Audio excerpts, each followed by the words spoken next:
I got the red smoke. Gun run! North and south! West of the smoke! West of the smoke! Okay, copy. West of the smoke. I'm looking at danger close now. Come on with it, baby. Give it to me. I need it. You're cleared hot. Copy, cleared hot. No idea. It's something about the Illuminati, triangles, snakes. Triangles are real, and so are snakes. Yeah. I don't know if that means the Illuminati is real. Why does it all come from the US? You were saying this on the way over here when it comes to UFOs. You're saying all the UFOs crash here. I bet you, if we dig in hard, Michael, immediately Google UK UFO community. Saying that I think crop circles came from the UK. I mean, look at this. That's just a sighting map. Yeah, see, you were talking mad shit. Now, that's I will be honest. There is a slight difference in intensity and color from yours looks like the sun. But let's not ignore that there is a little bit of a light source. Mate, but I'd hedge my bet to say that all the UFO believers in the UK are probably US citizens. They're influenced by podcasts or US media. Or most of the US UFO believers from the UK who have moved here, and they brought their shit with them because the UK wouldn't tolerate it. I don't think we've got that many people in the UK. Obviously, it's over time. Why is it the US though? Why is it the US that love UFOs? I don't know. We got a little bit in Australia. Some of the southeastern coast of Australia is lighting off. I see Russia's not allowed to like UFOs. I see a few dots. And all right, so the website's called Map Porn. Yeah, and it was updated 3 years ago. So this is legit. I feel like it's up to date. I feel like we're cutting edge. Can we go on Map Porn's website and see what else they've got maps for? There's a reason why I have him log in to Google under his username instead of mine, because I'm sure I'm on enough lists anyway. I don't need to have him. What's this, Reddit? So it's got to be legit. 465, is that likes? 108 comments. What are the comments? I don't know. What are your thoughts on UFOs? I think it's one of those. I don't really care. Would you want them to be? Would you want to know that we're not alone in the universe? The UFOs? Well, just in general. I mean, the UFOs are, of course, tied to, I would assume, some intelligent species beyond humans, right? That's the thing, right? The discovery: are we alone in the universe?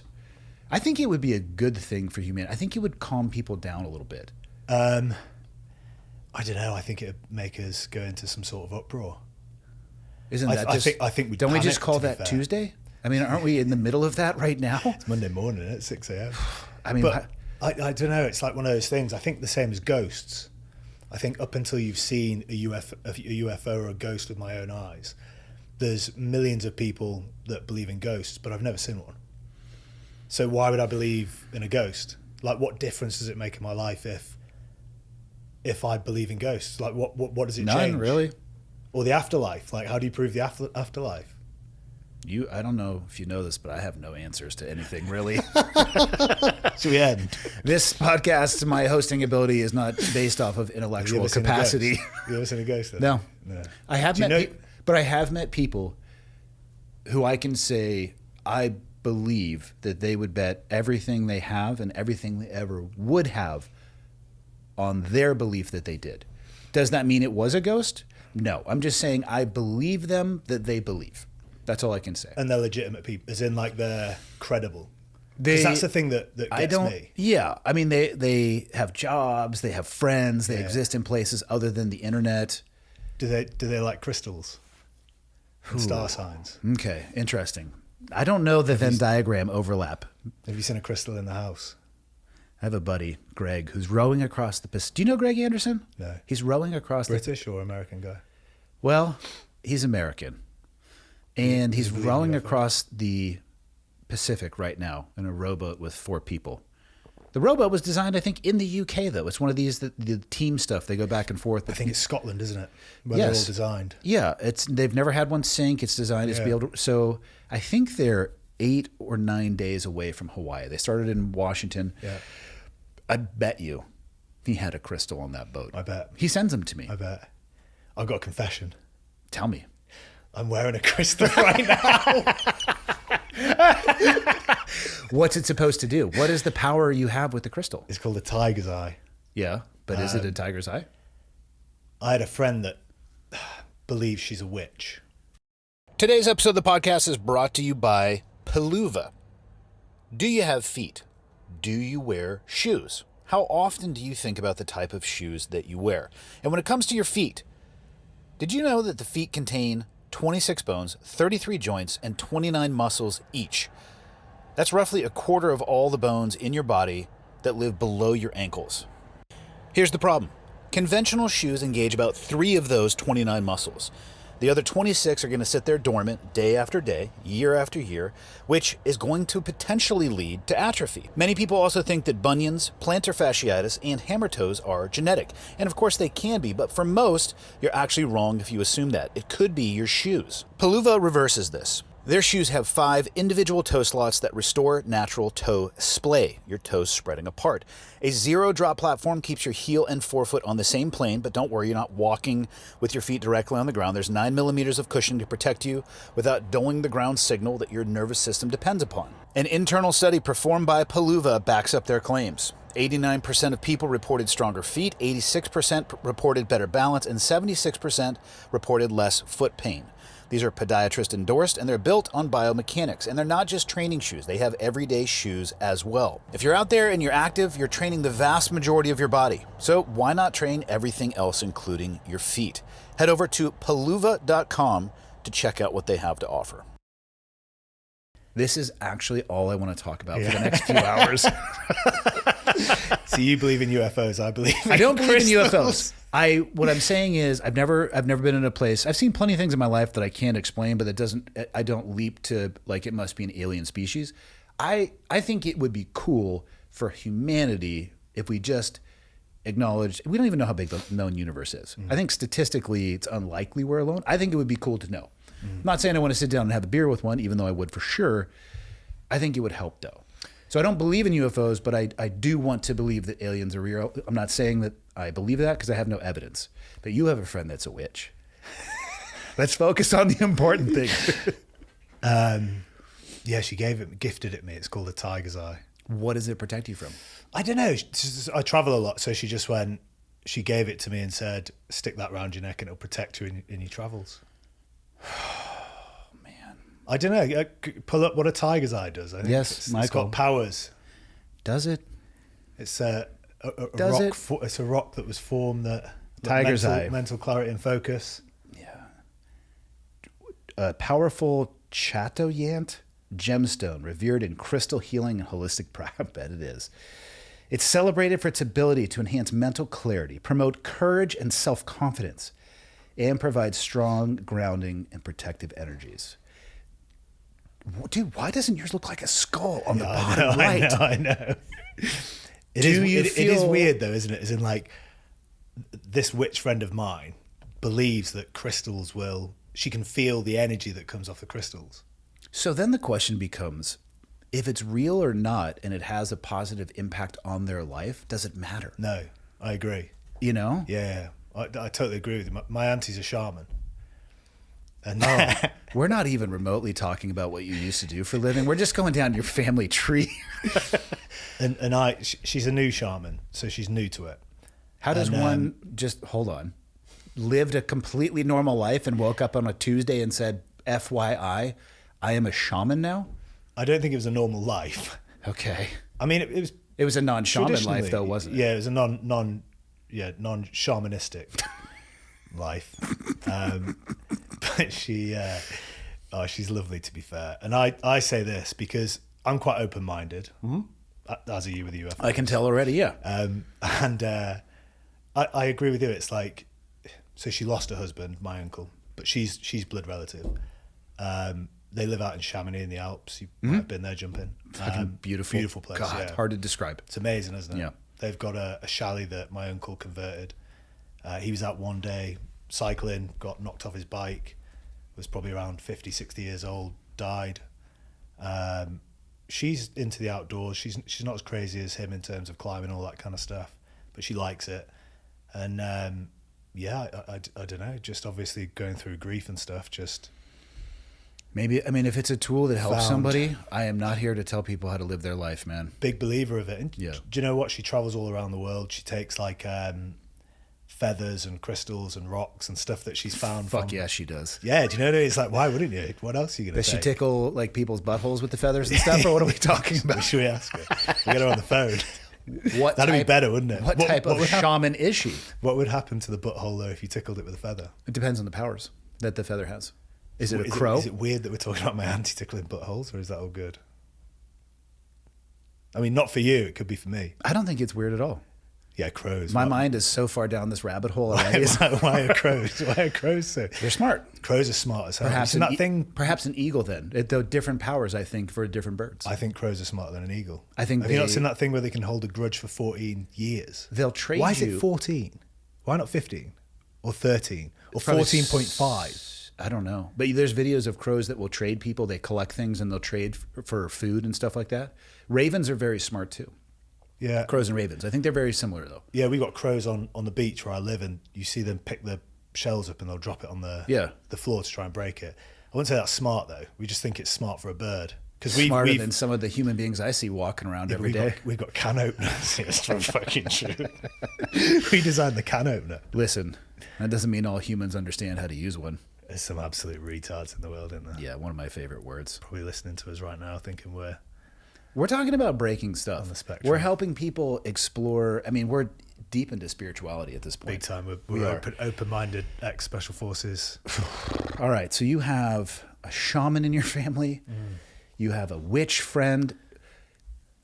Who else are you spending time with? Like at a dinner party at your house, There's a what's shaman, there's a going witch. on? What else is there? Does the witch curse people? What does she do? I don't know, like, because why are they all good witches? I thought witches were actually inherently bad, right? Well, you think so, Would it be- right? Well, in TV shows, I guess they generally are bad. Michael, what's the word for a good witch? Look that up. I'll tell you what I do love. The fact that, I don't know when it was, like the Salem witch trials, that era. We basically got sick and tired of women Yeah. in relationships, marriages. So we decided to call them all witches, stick them in water, and if they floated and survived, they were a witch. And then got burned. Yeah, and if they drowned and died, Are bad. they were a good human being and maybe just a woman. I would like to believe that as a species we've evolved since then. I doubt it at some times. I have my concerns, I should say, at some times. I mean, some countries still stone women. A white witch is a good witch. White witch is a good witch. We're learning so much together today. In modern Wicca and contemporary witchcraft, practitioners who focus on healing, protective magic, and benevolent purposes. So what does she do with her powers? I have no idea, to be fair. Do you feel She's got a massive crystal. Huge crystal. She's actually bougie. She's loaded. Got loads of cash in the bank. This is actually making a little bit more sense right now because she has the time to explore ridiculous shit. 100%. She like travels around the world, does ayahuasca, MDMA, therapy. What does she need therapy from? All of her fucking free time? Too many Chanel handbags, I think. It's hard. Have you ever had a Chanel handbag, Andy? I honestly, if you put one in front of me, if it didn't say Chanel on it, I wouldn't be able to identify it. Yeah, fair. Also, though, I'm a dude. Yeah. And I think, did they make them for dudes? I bet they do make them for dudes. Well, Where you're from. dudes have got the thing now. Have you not seen the dudes that they carry like a bag under their arm? You not seen this? Listen, we live... You been over into Dubai recently? No. UAE? No. Mate, How about this? Hard pass, avoid at all costs. Dubai's full of dudes. Yes. Louis Vuitton bags under their arms. Yeah, it's but like a thing now. I don't even know what they put in it. I've tried to get everything out of my pockets. Yes. I just like a phone, maybe some keys. I carry a fanny pack because it's an easier way to carry a gun and keys. You got a gun in it now? Yeah, fuck, of course I What do. have you got in it? I love this. We have the shittest gun laws ever. I mean, obviously because... Oh, sick. 2011, yeah. Non-airsoft. Definitely not airsoft. Oh, don't get me wrong. There's plenty of real guns in here. Yeah. The guest just never knows where they are. I would tell you, you're one of the few guests where if something went down, I would just hand you something and we could go to work. 100%. I'd love that. I'd love that. But I wouldn't hand it to Michael. What do you think about the gun laws in the US? Or the gun situation? It is very complicated. And the problem is people are people. It's less about the laws and more about the people. Yeah, I agree. When people, you and I have a unique optic where I would describe, we had a front row seat towards things that I would consider to be evil, or at least the opposite ideology of the Western world. And again, I'm not here to tell people how to live their life, but I don't care what law you write. I'm sure there's laws in the UK that say you shouldn't fucking blow yourself up on a double-decker bus. But for people who want to do those things, it doesn't matter what the law says. I think reasonable and responsible gun laws are a great thing. The problem in the US is there's about 800 of those already on the books. Adding more laws isn't going to really impact what's happening. I think we need to dive in deeply into mental health. Agreed. I think I wish people would treat them more like what they are, which are tools designed to take life. So if it's not in positive control, put it in a safe. A lot of these things, especially with younger individuals who get involved in the shootings, they're either not able to buy it themselves or they get access. You know what I mean? It's just something that's left about as if it's not a lethal object. I would love to see it where gun owners, not necessarily have to be required, but almost required to just to have a safe. And it doesn't have to be in it at all times, but just reasonable and responsible gun ownership. You know, you and I have seen how guns can stop horrible things, especially when people who want to do horrible things also have guns. I mean, it's very trite to say, you know, how do you stop a bad person with a gun? And that's with a good person with a gun. But there's also an essence of truth to that as well, too. Because if you bring a knife to a gunfight, that's a tough one. You know, I hope you got a lot of people and you can close the distance. What are your thoughts about the gun laws in your country? Obviously, having spent plenty of time with weapon systems, I like guns. Yeah. As in, like, I enjoy getting better at things, and I think shooting's one of those really rewarding things where you get better. You can also use something that can protect people that are vulnerable, protect your family, all that kind of stuff. I mean, look, I would like to see gun laws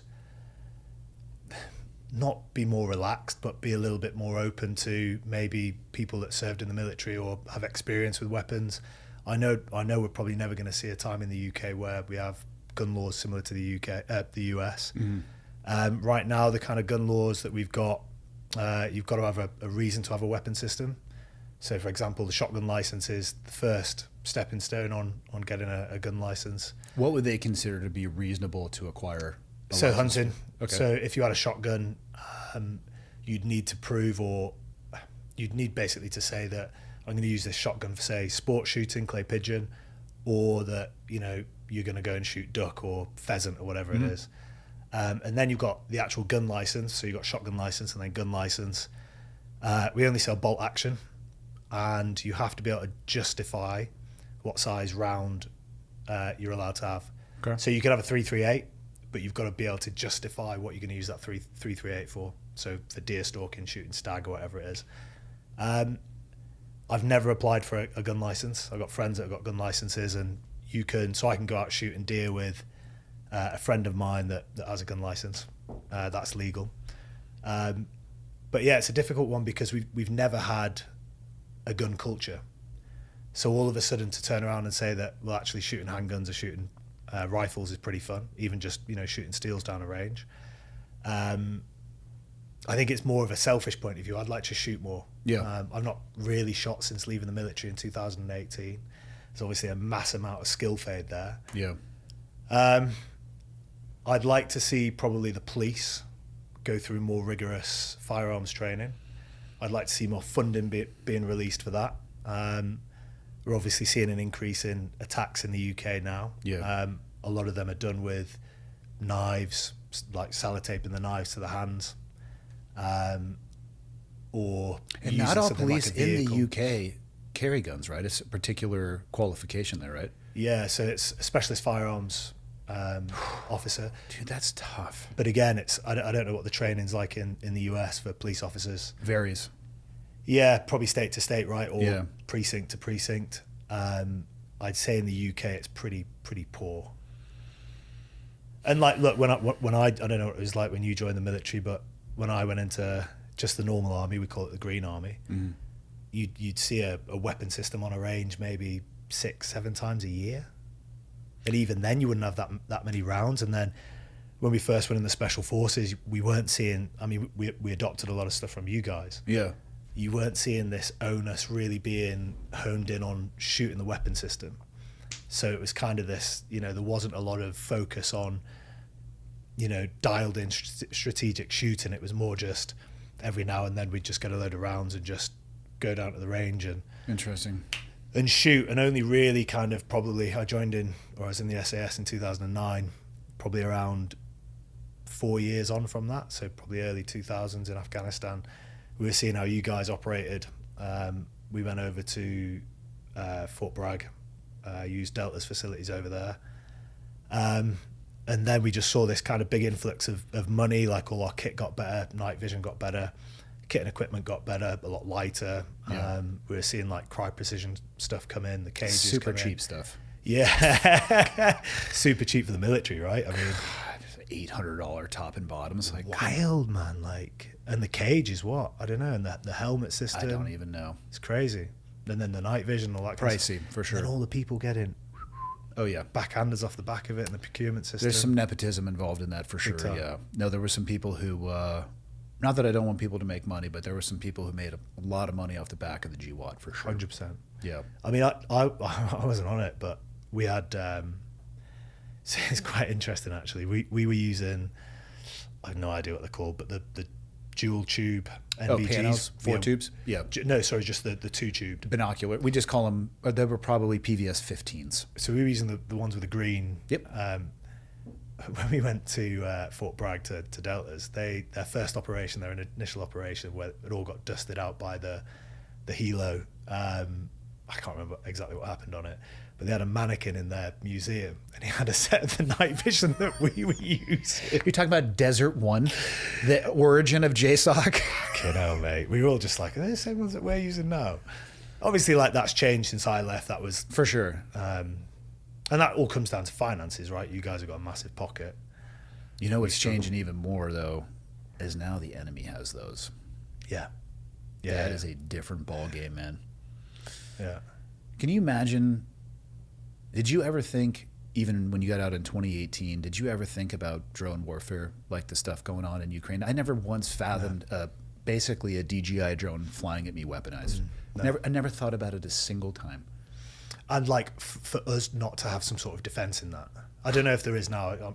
I've not got much. What are you talking about? You guys got your shotgun license. Get out there. Yeah. I'll just take That's what they're doing. Some of those. those people are doing that. And if that's all you had, I salute you, sir. Yeah. And I think equally it's like the scary thing is that they're producing this DJI drone with a 40 millimeter bomb on the bottom of it that just flies into a target. We're then spending millions to try and counteract that. Whereas they're spending, it's a DJI drone. They're not even DJIs anymore. I think a lot of the production is actually Self-built. coming straight from Ukraine. They have a full infrastructure just to build those things. It's crazy. 3D printing stuff, making the motherboards themselves. Yeah, and a lot of them are the command wire, so the jamming stuff doesn't work. I mean, Man, I was actually in Dubai when it kicked off over there. yeah. And Why are you over in Dubai so much? What do you got going on? Huh? Espionage, obviously, but UFOs. I'm converting. yeah. No, I was just going over there during the winter. Like our winters in the UK are pretty crap. Is that Pretty a wet. common vacation place for the UK? It is, yeah, but it's got a stigma around it. Very flashy, all that kind of stuff.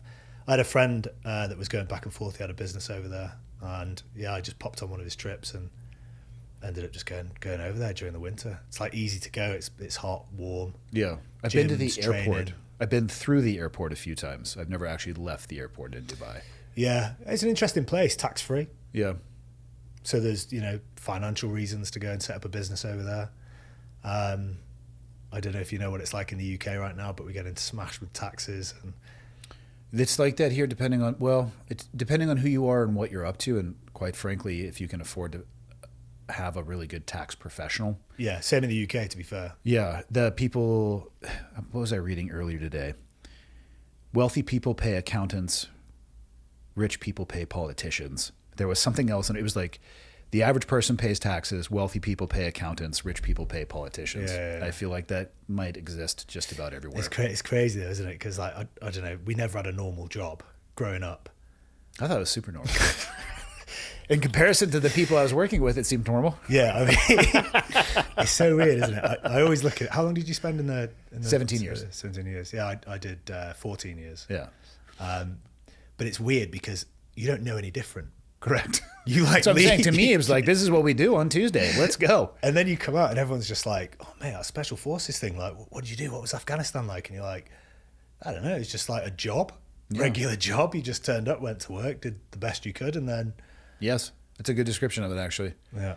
Yeah, you hope not to make mistakes, hope not to do anything wrong, hope to conduct yourself the best that you could. Sometimes it was hilarious, sometimes it sucked. Yeah. And you could apply that to almost every job. Yeah. I feel like it was like some of my best memories. Same. Like, love the job. I loved the job. I also loved the clarity of focus and mission statement. And, you know, I was never involved in the strategic planning or the operational planning. We would lift and shift over there, and you'd work for the battle space commander, and they're like, here's your target deck. Okay. Here's the guy we're after. Okay. Here's where he might be. Okay. There's a few times in my life where I guess I was responsible for so little but so much at the same time. So little meaning such a direct focus, so much meaning if you took the wrong actions, it could be catastrophic or a global incident, depending on what you might have done wrong. But yeah, in many ways, way simpler than a lot of the stuff that I've done out of the military. More dangerous for sure, consequential, but way easier, especially with all the support personnel to help out. I mean, yeah, it's owning a coffee shop, trying to figure that out is way harder than Staffing. not only staffing, but I don't know how to design a building. I don't know how many seats do you need? How many espresso? How much coffee should you buy? I don't know. I'm figuring all this stuff out as you go. ChatGPT. It does help from time to time. Or Claude, depending on which one. I guess it didn't exist when you were No. setting Black Rifle up. No, it was some of my best memories for sure, and some of the most horrific times of my life, and absolutely, without a doubt, some of the most fulfilled and hilarious times of my life as well. Yeah, I completely agree. Completely agree. Yeah. I loved it. Like, similar to you. There's something quite, I don't know, there's something quite nice about, especially being a man, just waking up in the morning, knowing where you've got to be, knowing what you've got to do, slotting into a team, you know, knowing where you go and eat. I say to everyone, it was like the easiest job that I ever had. Yeah, you just have to perform. Yeah, everything is built around you. Like, if you need to get to an airport, there's a coach. If you need to fly, someone books your flight. If you need a passport change in someone, you know, dental, doctors, all that kind of stuff. It's like, oh, what do you want me to do? I'll carry this ladder across this expanse of land and stick it up against a wall. What? Sure. I don't need a brain cell for that, do I? Oh, you want me to react if something happens? Yeah, cool, man. Like, Yeah. it was, but yeah, it was the funniest time for sure. Like, I think it's hard. Maybe not hard is the correct word. Challenging, leaving that world where you have such support and things were built and based around you, the greater you, meaning you and the team that you were with, or the mission statement and intent associated with that. You leave and then you have to figure it out on your own. yeah, that's the difficult bit, isn't it? Yeah, there's nobody there to say, hey, this is what you should do. Yeah. Or No one. No, or to support you either. You might know what you want to do. Like, hey, where's the guy who does this for me? Oh, yeah, just go into the bathroom and look in the mirror. Where's the guy who does this? Same thing, you'll see him in the bathroom when you look in the mirror. And I find it with, like, you've got so many choices. It's deciding which one you want to commit to and go all in on. Because, like, coming out of the special forces, especially in, I don't know, it's like over here, probably similar. Coming out of the UK special forces, it's like there's only a small amount of us. Yeah. So you kind of learn enough whilst you're in to be able to apply yourself, you know, all those kind of like little bits of discipline and all that kind of stuff that you kind of absorb while serving in a, you know, high functioning military unit like the special forces. Kind of gives you everything that you need to then set up in civilian street. But I find then you come out and you're like, well, what do I do? It's like you've got all these options. It's like, oh, this one's pretty cool. I'll do this for a bit. Oh, this one's pretty cool. I'll just do this for a bit. What was your strategy when you got out? Did you know what you wanted to do? I was probably more looking for the exit and something that would kind of facilitate that. Yeah. So I was in mountain troop, and part of that I went and lived in the Alps in Germany and completed a a mountain guides course. So it was 2 years with the German army. No one spoke English. It was all in German. I don't know if you checked their sense of humor recently, but it's... So Michael and I do jiu-jitsu with it. I was rolling with him today. A Yeah. powerfully German man. Fuck, he cracks me up. Yeah. I love it. Just the literalness and the precision. Yeah, there's like no sense of... It's interesting when I actually started learning German and picking it up a little bit.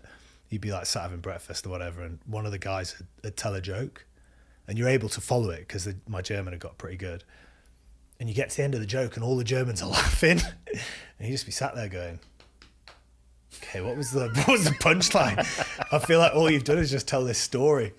And it was a story. It was like, oh, I got up this morning, got in a car, drove to work. Some guy came out and said this, and they're all like, like, what did I miss? Man, 2 years with them. Wow. Well, I bet you left knowing a hell of a lot about guiding. It was a good life. Yeah. I mean, it was probably the hardest thing that I ever did, just because the amount of pressure that's put onto you by the regiment. They spend a lot of money. It's like 2 years away from operational deployment. Do they expect you to come back with that knowledge and then be the subject matter expert to teach others? Yeah, okay. that's the whole point of it. But yeah, I mean, it was amazing. And I think that was a little bit of the catalyst of me leaving the military, was being in the mountains. You know, I was a kid that grew up in just a normal urban town in the north of England called Preston. Nothing to do. It was like you drank cider on the streets and got into fights. That's like your upbringing. And all of a sudden I'm like in the mountains. It's like, you know what that's like here in Montana. It's a different way of life and a different... It's not quite the Alps, but I get what you're saying. It's different though here. Do you know what I It mean? is It's different, like, yeah. The Alps you have to see the Alps to be able to even try to describe the Alps. Yeah. Yeah, I mean, but yeah, I think that was like a trigger in my brain to go like, there's something more than soldiering out here. And then it was, I came back from that, went straight out on operational deployment, and and all the lads are just moaning when you get out there. It was like that, and I was just like, the fuck am I doing here? It's like, literally just went from skiing in Andermatt in Switzerland, like downhill skiing and ski touring, to being out on operational theatre, and just all the lads are just... But yeah, I think that kind of planted a seed in my head of, right, there's something out here. And it was really just waiting for an opportunity. I had to give 4 years back to the regiment, got to the end of the 4 years, and I don't know if you've seen a British brand called ThroughDark. Yes, I bought one of the gis for my son, actually. Yeah, wicked. Yeah. So Stas and Louis, they set ThroughDark up, and they were just like, do you want to come on board with ThroughDark? So as an ambassador type role? No, I came in as so we coined it like expedition leader. Okay. I'm only familiar with, honestly, I found them, Tom Hardy. Tom Hardy, yeah. Was wearing one of their gis, or made a post about one, and my son saw it and he's like, Dad, this is amazing. I'm like, all right, I'll get you one. Yeah. It was cool. I think he still has it. He's now larger than he can wear it, but... How old's your son? He is going to turn 21. Wow. In August. He's probably getting close to being a purple belt. He's living his young man's life. Wow, man, that's good. Yeah. But he loved it. Yeah, I got him the gi, and it took a little bit of time to get across the pond, as things do. But yeah, I didn't realize they had a full experiential side of ThroughDark as well. They did, yeah. I ended up leaving for some reasons, but the brand's amazing. You should check it out. Like 2X Special Forces lads. Yeah. So yeah, that was their kind gis of are cool for anybody in the jiu-jitsu game. Specifically, just the designs. They look awesome. They look sick. They look sick. Like, you don't see any of them. It was the black on black one that I got him, and he loves it. Yeah. Why did you leave, Andy? The military? Yeah. My body was at the place. It was a combination of things. So my last operational tour in 2010, I rolled my ankle so badly. So I got shot in the hip in 2005 and have nerve damage in my left leg from that. And rolling my ankle is like the bane of my existence. And we were doing a lot of offset stuff. So walking a large distance. And dude, I almost had to medevac myself twice for rolling my ankle so bad. And I had switched over from being enlisted to an officer.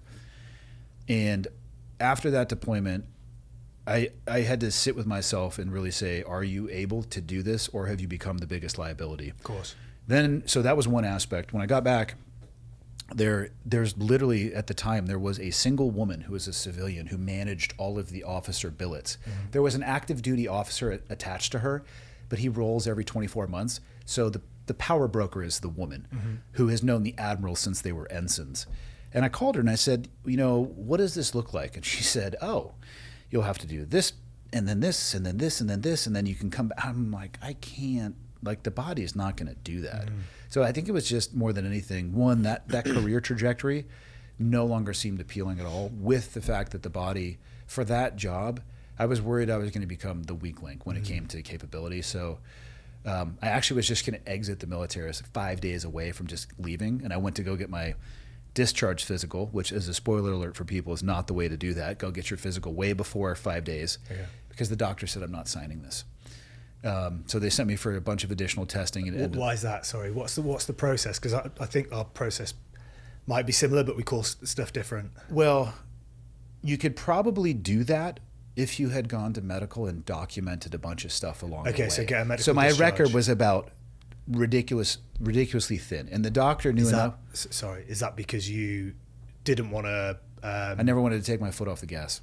Yeah, I had a similar thing. Yeah, and so because you don't want to be the weak link, Of course, and also and for yourself personally, right? I was just going to say, fear of missing out is huge. Yeah.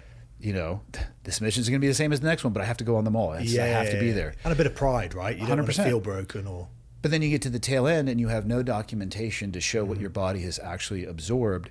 So the guy sent me to a civilian facility, actually. It's called NICO, the National Intrepid Center of Excellence, which at the time was at Walter Reed. There's still one there. I think there's one on the West Coast. It was 30 days of the best medical treatment I've ever received. Every test, blood work, hearing, psychologist, psychiatrist, sleep studies, all the the shit all over your head. They're like, let's put all this on you, and then we need you to try to sleep. I'm like, this study sucks, by the way. I don't know if I could sleep good before, but I'm definitely not going to sleep good with all this shit on my head. I know what makes you sleep well. Booze? I think that makes you pass out. Imagine that in the sleep study, guys. Just or Ambien. So I went there. And based off of that, the doctor who didn't want to sign the paperwork, he knew what the tail end was going to be. So it's a paperwork process. There's an actual it's called in the military, the U.S. military, the PEB-MEB process, Physical Evaluation Board, Medical Evaluation Board. A bunch of paperwork which I filled out, all of the specialist stuff, anything medically related, and you take it. And it was at a hospital. It was at Balboa Hospital in San Diego. And you hand it to a dude. He had a stack of these things from the fucking floor to ceiling. Yeah. I'm like, what does this take? 6 years? How long?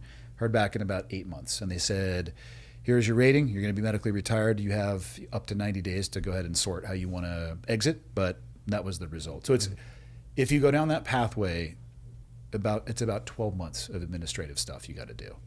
And that's a full medical discharge. So you get the pension and that kind of stuff, medical pension. I get disability, not a pension, because of being medically retired. You can get a combination of both, but with my rating, it's a disability check versus a retirement check. Yeah, we have a similar thing to what you said. It's like on selection, I smashed my back up. I picked up. We go to the jungle of Brunei, and obviously, if you've probably been to the jungle, it's like one of the hardest environments to operate in. And we're in there for 6 weeks. The final part of it is 4 weeks, just fully tactical. And the final attack is this. You go hard routine for like the final week. So you're sleeping on floors, eating cold rations, all that kind of stuff.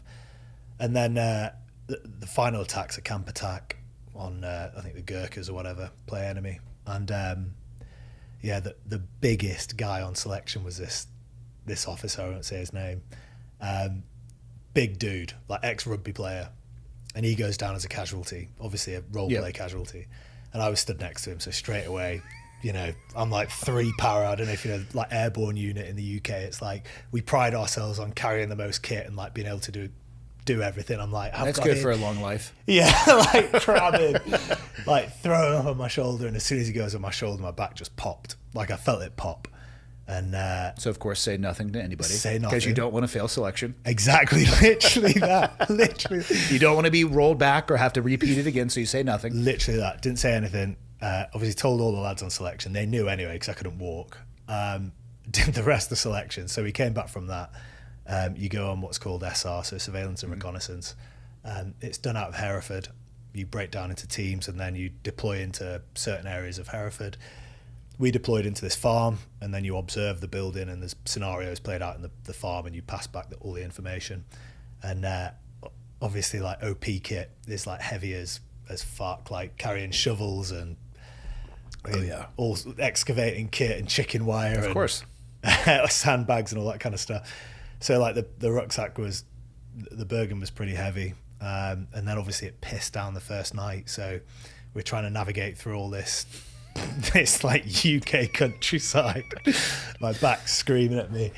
It's quite funny actually. I spoke to my mate who's just getting out now, and he was like, mate, remember that time on surveillance and reconnaissance?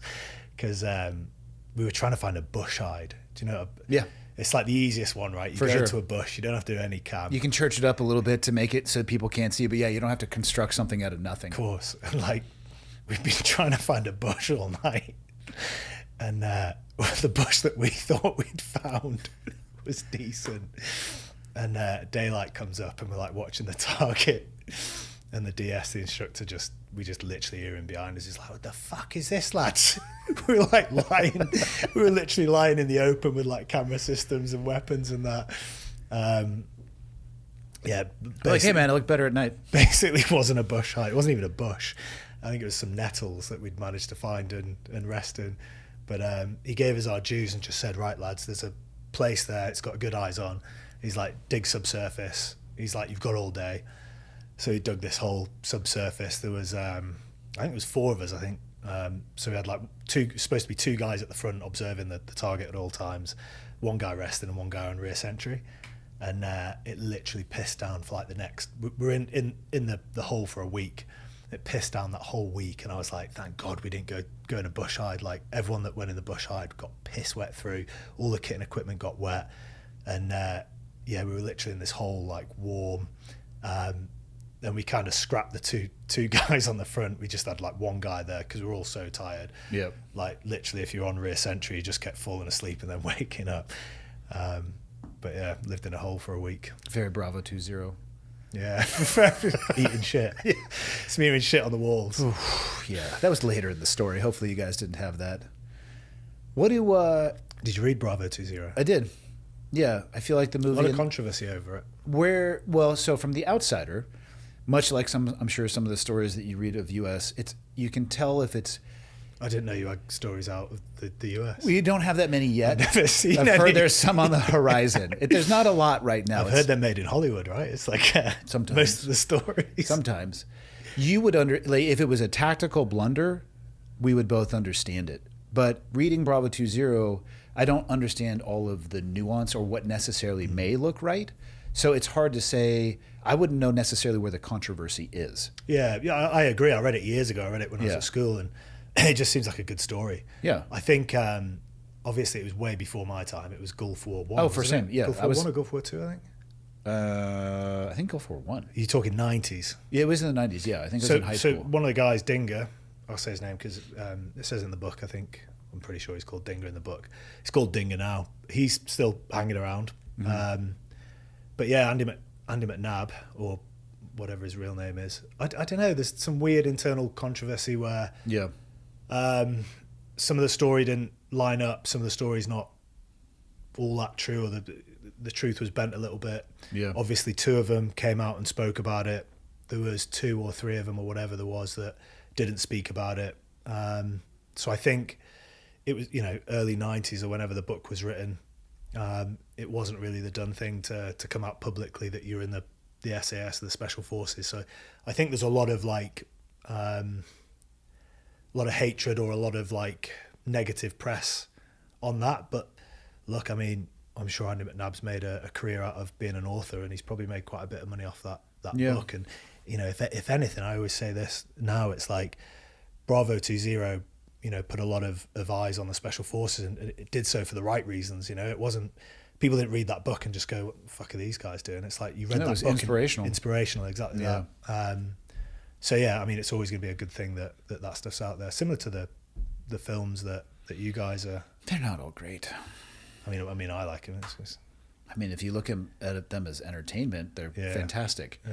If you look at them as a documentary, it's a problem. My call sign on my last deployment was Bravo 2-0. Seriously? Yeah, on my patch. No way. Yeah.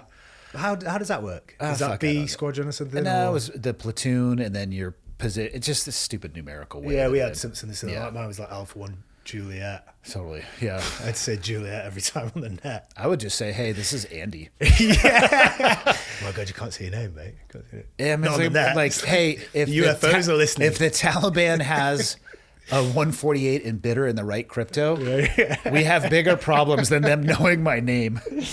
So it's interesting. I didn't realize that the UK government will not confirm or deny as to whether or not you guys were part of the SAS. How is it? It's almost as if they'll say nothing about it. And why is that?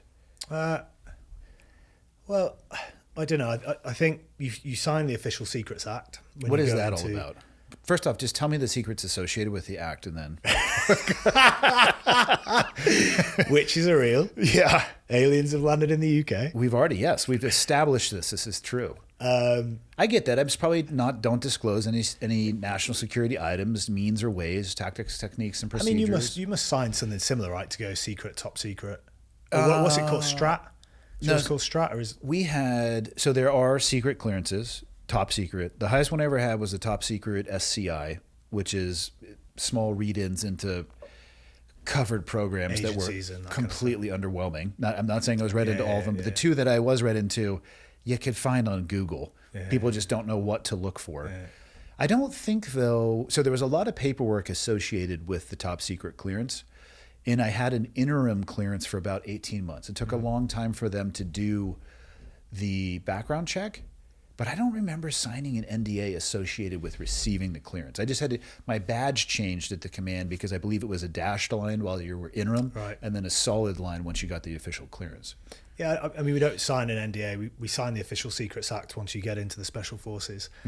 I think probably historically a lot of the operations were deniable. Like the whole, the history behind the Special Forces back in the day when Sterling founded it, it was all deniable operations cross enemy lines. So, Which is dope, by the way. yeah, you read up about the early missions. It's so Fucking awesome. Yeah, amazing. Who knows how to jump out of a plane? Nobody. Let's do it. go. Everyone broke their legs. Amazing. Like, Yeah. let's do it again. Yeah, we're figuring this out. I mean, there's this book that we've got in the squadron lines called, I'm pretty sure it's like the SAS War Diary, and it's like this thick, and it's like every operation that the SAS has ever conducted since the start of the SAS. But yeah, sign the Official Secrets Act, and then So I don't know. I guess And what do you sign when you get out? are you still under it? Oh, okay. So that's the lifelong NDA that they're talking about. Yeah. Okay. I think it runs out. I believe it runs out when you're like 55 or something. I'm not sure. Well, that could be interesting because if you came in later in life, the secrets might still be a little fresh. I don't think it's age. I think it runs out. Maybe like a time after you exit. certain time. Yeah, but look, I guess I get it. I don't know about you guys. I don't know if I'm giving too much away now. We've got a section of the military that kind of oversees guys that are now civilians and what they say and where they go and what they do. We definitely don't have that. Yeah, almost. And What do you mean by overseas? They kind of just keep tabs on them? Yeah, look, we're all relatively. You kind of know what you can say and you can't say. Mm-hmm. Like, for example, I can't come on a podcast and talk about a date in a certain country that we conducted Sure you can. We whisper it. On this day and yeah. But do you know what I mean? It's like I think going to that level of details, or for example, the big one for us was TTPs and discussing how we do operations overseas. That should be a no-brainer for anybody even remotely peripheral to that. Just keep that stuff to yourself. Of course, but you know, and I know there's some people in the military that would I see people leave and write a book on that kind of stuff if they were allowed. I see people on Instagram showing relatively accurate, pretty high-speed room clearance stuff that I don't know needs to be on there. Yeah, agree. But I mean, people do it for likes, right? Or people do it for whatever it is that. The thing is, I get that it can be done for likes, but that information can also be reverse engineered. Agree. And that's the issue that I have with it. I'm not saying you can't teach people that stuff, but maybe have some level of vetting and make them come to you and make sure that, like, for law enforcement, sure, I would open up probably 98% and be like, this is how we did this and this is why we did this. Mm-hmm. And the other 2%, would probably be based on ROEs anyway. Think like, hey, in this situation, instead of a 9-banger, we might throw a frag. You shouldn't do that because you're a cop. So we'll leave that TTP out of this. But in person, for people who are doing the job, I get that. Putting it up on the internet for likes, again, I'm not here to tell people how to live their life. Yeah. I personally would never feel comfortable doing that. Yeah, me neither. Yeah, I think you have to protect those things and the people still doing the job to the best of your ability. Agree. But I mean, look, we live in this world now where social media is like a massive part of the world that we live in, and it's... I've just figured out the solution to this. You and I are going to start a company, and all we're going to do is fucked up CQB on the internet. We will show... We'll start by just pointing guns at each other's heads. What are we wearing, though? What are we wearing? Cry. No, I think there's got to be something better. Overalls? Big penis costumes or something. No, we have to look incredibly serious. Yeah. And then just massive beards, long hair, everything will dyed eyebrows. Everything will be picture perfect uniform wise, and we will be so fucked up. We'll go the other way with it. Can we do it? What would we call it? Like white pistol tier 1 tea? something. White pistol tea. I don't know. We'd have to call. It'd be like SEAL Team SAS or some shit. I'd love that. Like, I'm just sat drinking tea and you're just, I don't know, drinking bourbon or something. Like, what do Americans do? Shout? It depends. Talk? Yeah, sometimes. I love America though. It's amazing. It's How often do you come over? We train quite a lot over here. So San Diego, Fort Hunter Liggett. I'm very familiar. Yeah, do all our parachuting out of there. Okay. Military stuff, I'm assuming. Yeah. So we come over probably once or twice a year. Awesome. I've done some trips up like the California coast. My best friend got married in Greensboro, over that side. I was his best man. Amazing wedding, brilliant, loved it. Yeah, crazy. Just like we all, like I was best man. All the other SBS guys are like groomsmen. Obviously, in a town like Greensboro with a British accent, it goes a long way. It does. It's such a good party. I have another good friend I do jiu-jitsu with. I just call him Kunto. Yeah. Because of his mastery of the word. Maybe we call ourselves the cunts. We could. He actually answers to it now. He'll come in, I'm like, Kunto! And he's like, what's up? I'm over here. Okay, you said SBS. What's the difference between SAS and SBS? And I'm sure you get asked that a bunch, but on the U.S. side, I don't think a lot of the audience would understand the difference between the two. Well, I guess you guys have got SEALs and Delta, right? Correct. You've got development group and one Delta. is in the Army, one is in the Navy. Yeah, similar to SBS and SAS. I think, I don't quote me on this, I believe, so the SBS is mainly funneled in from the Marines. Okay. So Royal Marines, which are a sector of the Navy. Yep, same here. Yeah, I'm not 100% sure if the SBS is still under the Navy bracket or the SBS and the SAS are just covered under UK Special Forces. I think that's the case. SAS obviously was the OG, so Special Air Service.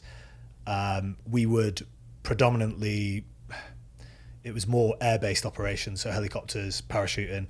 SBS were brought in, cockle shell heroes, to conduct special forces operations in maritime situations. It actually sounds really similar to where it's exactly the same. JSOC, it's by doctrine, maritime lineage, Army lineage. That makes sense. Okay. And I think now it's like we both do the same selection. I don't know if that's the same for you guys. No, the CAD guys do their own, and the development group guys do their own as well. Yeah. So we do the same selection process. Do you know exactly going into that whether you're going to go to SAS or SBS? Okay. Yeah. So it's only SAS and SBS candidates that go on that selection process. Okay. We've also got, probably similar to you guys, the tier 2, tier 3 units, SRR, Specialist Reconnaissance Regiment, and then we've got like some support crew and stuff like that. So yeah, you kind of go on the same selection process, and then at the end you go your separate ways. Obviously, if you look at operational theatres in the time that we were in, you pretty much do the same job role anyway. Yeah. So there's kind of no differentiation. Wasn't a whole lot of maritime action going on. Nothing. There's a little bit now though. Yeah, there really is.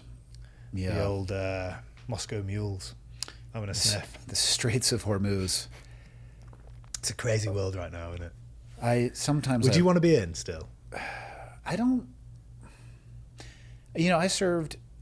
When I came in, it was a Democratic president, and then a Republican, and then a Democrat, and it never really changed the job that much. To me, I believed in why I was serving. It was less to do with the global. I don't understand global foreign policy and the peacocking and, It's that really, isn't it? And I think so. I think so. I can't say that. And ego, power, all that kind of stuff. Yeah. I mean, I've never touched those circles, so I can't say for sure. I just tried to focus on my job, and I loved the job.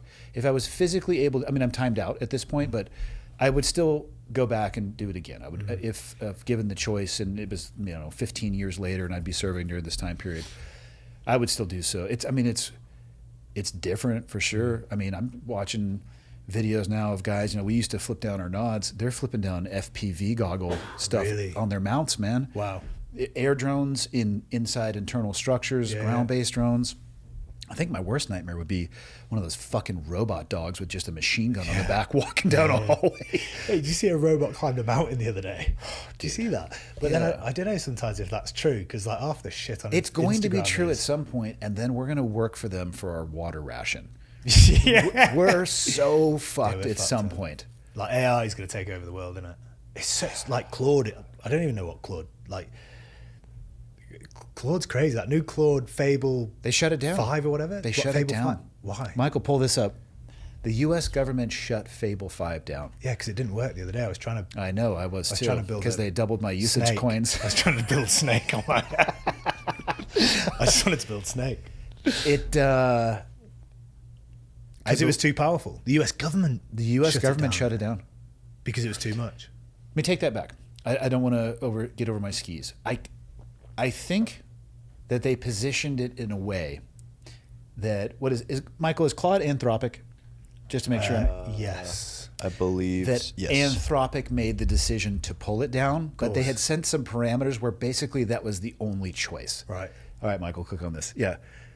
To abruptly suspend access to its newly launched Claude 5 Fable and Mythos 5 AI models. The Commerce Department issued an emergency directive citing national security risks and export control. So that's what it was, export control laws. I'm not even going to, I can read those words. Yeah, I don't know what the fuck that means. Yeah, a total block on foreign national access to models. So the US can use it or? No, and so that was the issue. You have to restrict this from being used anywhere other than the US. How do you do that? Because anyone just uses a VPN. You pull it down. And you know what I mean? So they put them in a place where we're going to come after you unless you shut down this access to anybody else in the world. There's no mechanism to do that, so they pull it off. Yeah. So, I used it for about a day. It was pretty dope. I never used it. I used the opportunity. Opus or whatever. Opus 4.8, of course. It's so weird. Like, Opus 4. It's actually making me speak right now. It's such a weird thing, though, isn't it? I was bored at an airport the other day, and I don't know. I'm in this group of like a load of mates, and we talk about. We basically think we're traders, but we're not. Yeah, and, it's a good way to lose money. Yeah, literally, it's just gambling, but it's fun. And my mate put this video, and it's a YouTube guy, and he's basically saying that you can build like a trading platform that looks at what US Congress, people in US Congress are buying. Yeah. So I sat there at an airport. My flight was delayed, and I built a platform that basically tracked. So, say for example, if Nancy Pelosi bought Apple stock, it'd ping up on my platform. She's a good trader. Yeah, maybe she's one to watch, isn't she? Now I do what Trump buys. She's only got a year left, so she's got but she's still got access to it, right? But she doesn't have to report any more her trades. Yeah, so, and there's I think a 30-day lag in when she can make a trade to report. No, I have no association with this app. I'm just familiar with it, and it's called Autopilot. And you can put money in, and they have a fund literally called the Pelosi Fund. Michael, can you pull up the returns for the US thing? Do you like a bit of stock market? No, it scares the shit out of me. Really? Yeah. It doesn't when you win. Though, I like to. Well, that never happens to me. I love it when what I like to really do is buy high and sell low. Yeah. Listen, the WhatsApp group that we've got is called Sell the Dip. Oh God. My problem is I buy the dip and then it dips more. Yeah. See if you can find it, Michael. I've had to do that thing that that process that all traders go through is when they stop emotionally buying stock and selling stock. Yep. I can pull it up because I have Autopilot. I'm not in that fund, but I like Autopilot. It's interesting to me here. The Pelosi tracker is up 233.9%. Wow. And I'd imagine this is a US stock because we can't buy off the US stocks, which is a bit annoying. How come? don't know. Like I'm on a UK platform, and for some reason I put like random US companies on that I see Trump's just tweeted about. Look at that shit. Is that your live stock on the right, 33? I don't think so. Or 523 million. I wish. Pelosi tracker. No, I'm not in the Pelosi tracker. But it's interesting. Okay, so this Kramer one. Hold on, let me pull this one up So too. this is another Reverse Kramer. Do you know who Kramer is? Nah. How would you describe him, Michael? A terrible trader. He's not a terrible trader. really? He gets super animated and gives financial advice. Right. So they have one that does the opposite of what he suggests. Click on it, Michael. See if you can click on this it. is his. I take it. It's Inverse Kramer. It's up 252%. So by Jesus. taking, and I'm not giving anybody any financial advice. If you're he's taking right all financial the time. advice from me, you are fucked. Yeah. But He's lying. He's got all the God. all the insider information. No. He knows aliens exist. So is Autopilot like a legitimate trading platform? Though? It does Is it just for like you. a fancy one. That, so Autopilot essentially is you put, from my understanding, you put your money into the fund and it has a manager that will do the trades for you. Right. So you're clicking permissions to be able to do that stuff. Inverse Kramer, 252%. It's funny, isn't it? It's funny. I've made quite a bit of cash actually. I've done all right. All my stocks are down at the minute, but Yeah. That's how mine always are. I bought this one. A mate of mine was like, "Oh, you got to buy this UFO mining company." So I was like, it wasn't a big bet, but it was big enough for me. What do you think? I'm down like you can't be down 600%. What am I down? I've basically got. I'll tell you what I put in. I think I put $7,000 in, Yeah. 7,000 UK, and it's down to like 400. Nice. Just sits there in the red every time I open my. Just mocking you? Yeah, just going, what the fuck. What have you heard of the Green Beret currently in trouble for polymarket betting on the Maduro raid? No. Yes. How much did he make, Michael? Did he know it was going to go ahead? I take it and then bet He was before. involved in the intelligence planning of the operation No way. and put in, I think it was 30 small polymarket bets on, yeah, here he is. The thing is, though, how do you get found out? Because he must have been. Because he used his fucking real name. But I mean, do you know what I mean? A man made $400,000 off the results of the Maduro raid. But I'd imagine he probably told someone that he made 400,000. If I had made $400,000, I would tell everybody. Yeah. Especially off the Maduro raid. I'd be like, guys, look at me, I'm genius. But like, as in, he must have put, as in, no one's looking at Polymarket to see if. Well, they noticed an interesting, I mean, there's some things that stand out a little bit. Go on. So right before, Michael, please look this up too. I don't want to get out in front of my skis. I believe right before the Iran war, even though technically we're not in a war because it hasn't been declared by Congress, but the U.S. hasn't done that since World War II anyway, so it's completely fucked. There was a massive bet made on oil futures. Right. Like pretty goddamn close to when things kicked off. When something like that happens, it gets a little bit more scrutiny, and I think that's what happened here. Yeah. It was kind of, the normal maybe ups and downs, and then ba-dink. So that's going to get some more scrutiny. Yeah, $7 billion worth of suspiciously well-timed placed bets. Amazing. I mean, I'd just call that like ingenious.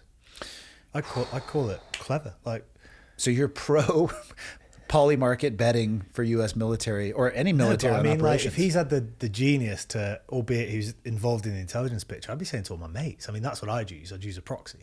But he's obviously not used the proxy. I mean, Polymarket's weird, right? You can just bet on anything. I've never actually bid on it because things like that absolutely terrify me. Say, Because I would be laying there at 2 a.m. and be like, is the sun going to come Yeah. up at 7:05 tomorrow? Should I bet everything I have on it? what was that? Someone bet on that, didn't they? Or something. What was that stupid? I don't know. Was it someone was betting on? It's something to do with the sun coming up at the moon. No, you can bet on anything. Yeah, I know, but really, like, what? And it just the AI generates odds on. I don't know. I think the more people, sponsor there has to be UFC a now. certain amount of involvement. I don't think you could just go and create your own market. Having said that, again, I've never accessed a single one of these platforms. Same.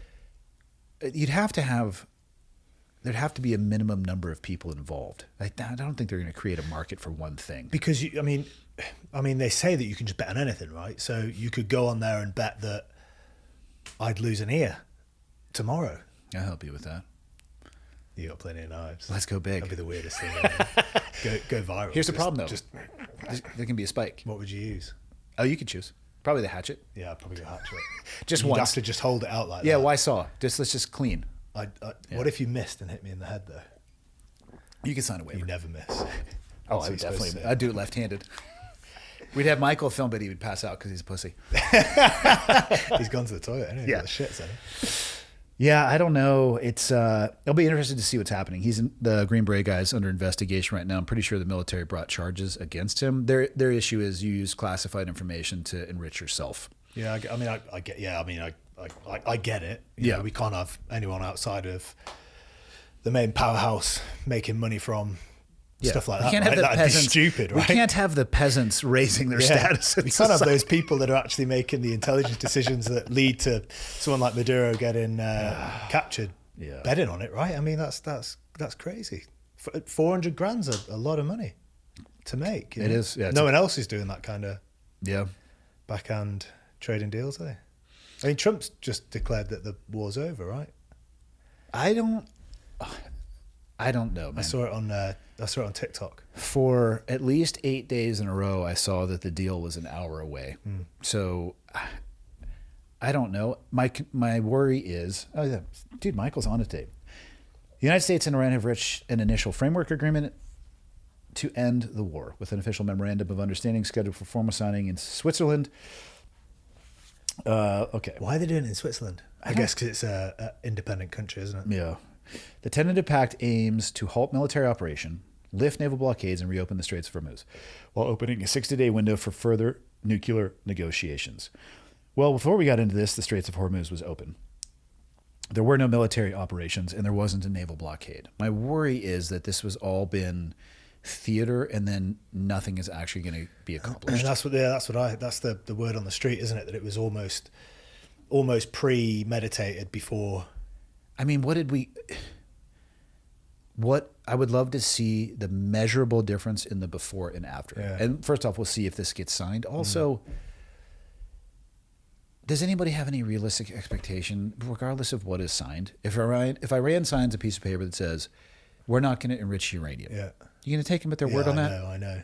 Because they've said that before too. We'll enrich to a certain capacity. And that's another thing that frustrates me is last year we did this strike with Israel where our stealth bombers used the bunker busters because I think they were the only aircraft capable of carrying it. We obliterated the Iranian nuclear program. Well, one of the justifications for what kicked off 2-3 months ago was they're just getting ready to have a nuclear weapon. Like, which one is it, guys? Yeah. You know? I think equally, right, it could just be a stalling tactic, and then as soon as Trump's out of office, providing that happens, then, you know, they just start doing whatever they want to do. Or they'll just sign whatever they want to get whatever they want and just crack on. Do whatever they want. And isn't part of the deal that the US give them a load of cash anyway? Like, I don't know. Is it like 300 billion or something I saw? I don't know if they've actually declared.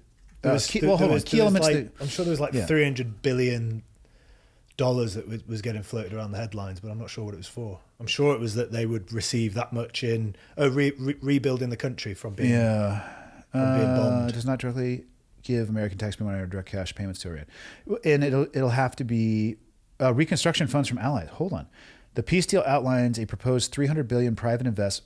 What do you mean a private investment and development fund to help rebuild Iran's economy? But this designed to be funded by Gulf nations rather than the U.S. government. Yeah, well, we also give a tremendous amount of money to the Gulf nations. Yeah. That's where shit starts getting really gray, man. It's such a bizarre world, isn't it? I think that I do believe it's like the less of this shit that you absorb day to day, like the happier and clearer. And I can tell you 100% that's the case in my own life. I don't want to be disinformed. I don't want to be misinformed, though, either. I don't want to be oblivious to the world around me, but I also don't want to live in a constant state of anxiety where you think that the nuclear... What's that clock, Michael, we were looking at that one time? Doomsday clock. The doomsday clock is a second away from midnight, and we're all just going to be turned into vapor trails anyway. I mean... What's the doomsday clock? It is a fake clock that world experts, usually in association with the environment, tell you how close they are to midnight, which midnight being essentially the irreversible destruction of the world. And it's like 2 seconds away right now or something. Seriously? Yes. Is that from our own internal doings, or is that like a meteor or like the sun exploding or something? Like, I have absolutely no idea. or dinosaurs? It's supposed to be from human. We're 85 seconds to midnight right now. Didn't everyone think on the millennium that the world was going to end? Yeah. you remember that? Look at this. In 1991, we were 17 minutes from midnight. We are now 85 seconds to midnight. But as in what? Like, how does the world end? Does it just blow up or something? They have no idea. Unknown. They just say this shit. What the fuck is this? Is this on porn.com again? Are you bringing a shit on porn? It's on the internet. It has to be true. Mate, I remember years ago, BBC News, and they have the app on the phone. I remember downloading it because obviously I was in the army and the special forces, so I've got to keep up with current affairs. And like, it's like the fashion that everyone's like looking at it going, oh, what's happening in Iran? What's happening in Africa? And I remember just reading it, and you know, like that moment where you have a realization that all the news is just negative news. Yeah. And I deleted it and I was like, amazing, I feel great. Almost instantly, right? Yeah, You have instantly. about 2 days of panic where you think you're missing out on course. stuff. And then you go, And then someone goes, oh, did you see what happened? There was a typhoon in Tijuana and an old woman got killed. And you're just like, mate, great. I mean, like, unfortunate for the woman, but Yeah. and the people that got, not that happened. yeah. And I I noticed it recently on Instagram, because the amount of shit that you served, and it doesn't necessarily mean, it doesn't have to be news, right? It doesn't have to be anything to do with foreign politics or the US politics or whatever it is. It could be like, I don't know, like, I don't even need to say it because everyone probably experiences it on a day-to-day thing. It's like we're now getting fed what, you know, the panic that you would have seen on BBC News app. We're now getting fed this on Instagram, but not even like at a level that the BBC News app would have it on. So it's like an astronomical level at which we're being just fed crap. Yeah. Half the stuff I'm just like, fuck, is this shit happening in the world? Michael, see if you can find a graph that shows the advent of social media and mental health issues. Because I believe I've seen a chart similar to this, and it's very interesting. I'm not claiming causality, but it seems like there's a deep correlation. Yeah. And yeah, they both start growing at a rapid rate around the same time. And again, I'm not saying one is exact cause of the other, but maybe we should take a look at that. You don't have to be a detective to figure out that. Which I'm not. No. You could be there. I mean, I don't know what about the that. doomsday clock is. I mean, Do you think dinosaurs were real? Autistic ones, or? I don't have any evidence to show that they weren't. I can see bones and stuff from them. How about you? Where do you land on dinosaurs? So I live on the Jurassic coast in the Okay. UK, and there's a dinosaur print in the ground. I've never been to it, but Yeah. apparently it's still there. Pyramids, real or alien technology? It's one of those, who gives a fuck? Do you know what I mean? It's like, do you know what, if they were made by aliens, amazing. Do you know what I mean? Like, Yeah. how amazing is that we've got aliens that build pyramid structures? And why did they build them if they did? Is that you over the alien structure there? Yeah. Yeah, I'm on the bottom right. That's it. That was the coolest jump I've ever done. Really? I thought it was going to be Antarctica, and Antarctica was in fact cool, but it just looked like jumping over snowy terrain. Did you think, as in like when you arrived in Egypt, you thought that was Antarctica, or you thought you were going to Antarctica to jump? No, we jumped in Antarctica first. We started in Antarctica. We were there for a full solid week. Was that the Triple was it seven? Yeah. No, it was. I mean, we started there because that had the most variables, and we knew when our flight was going to be leaving there, supposedly, which it did end up coming on schedule. So we had to plan everything else around that. So we started there. But yeah, I mean, looking down and seeing the pyramids, what's hilarious.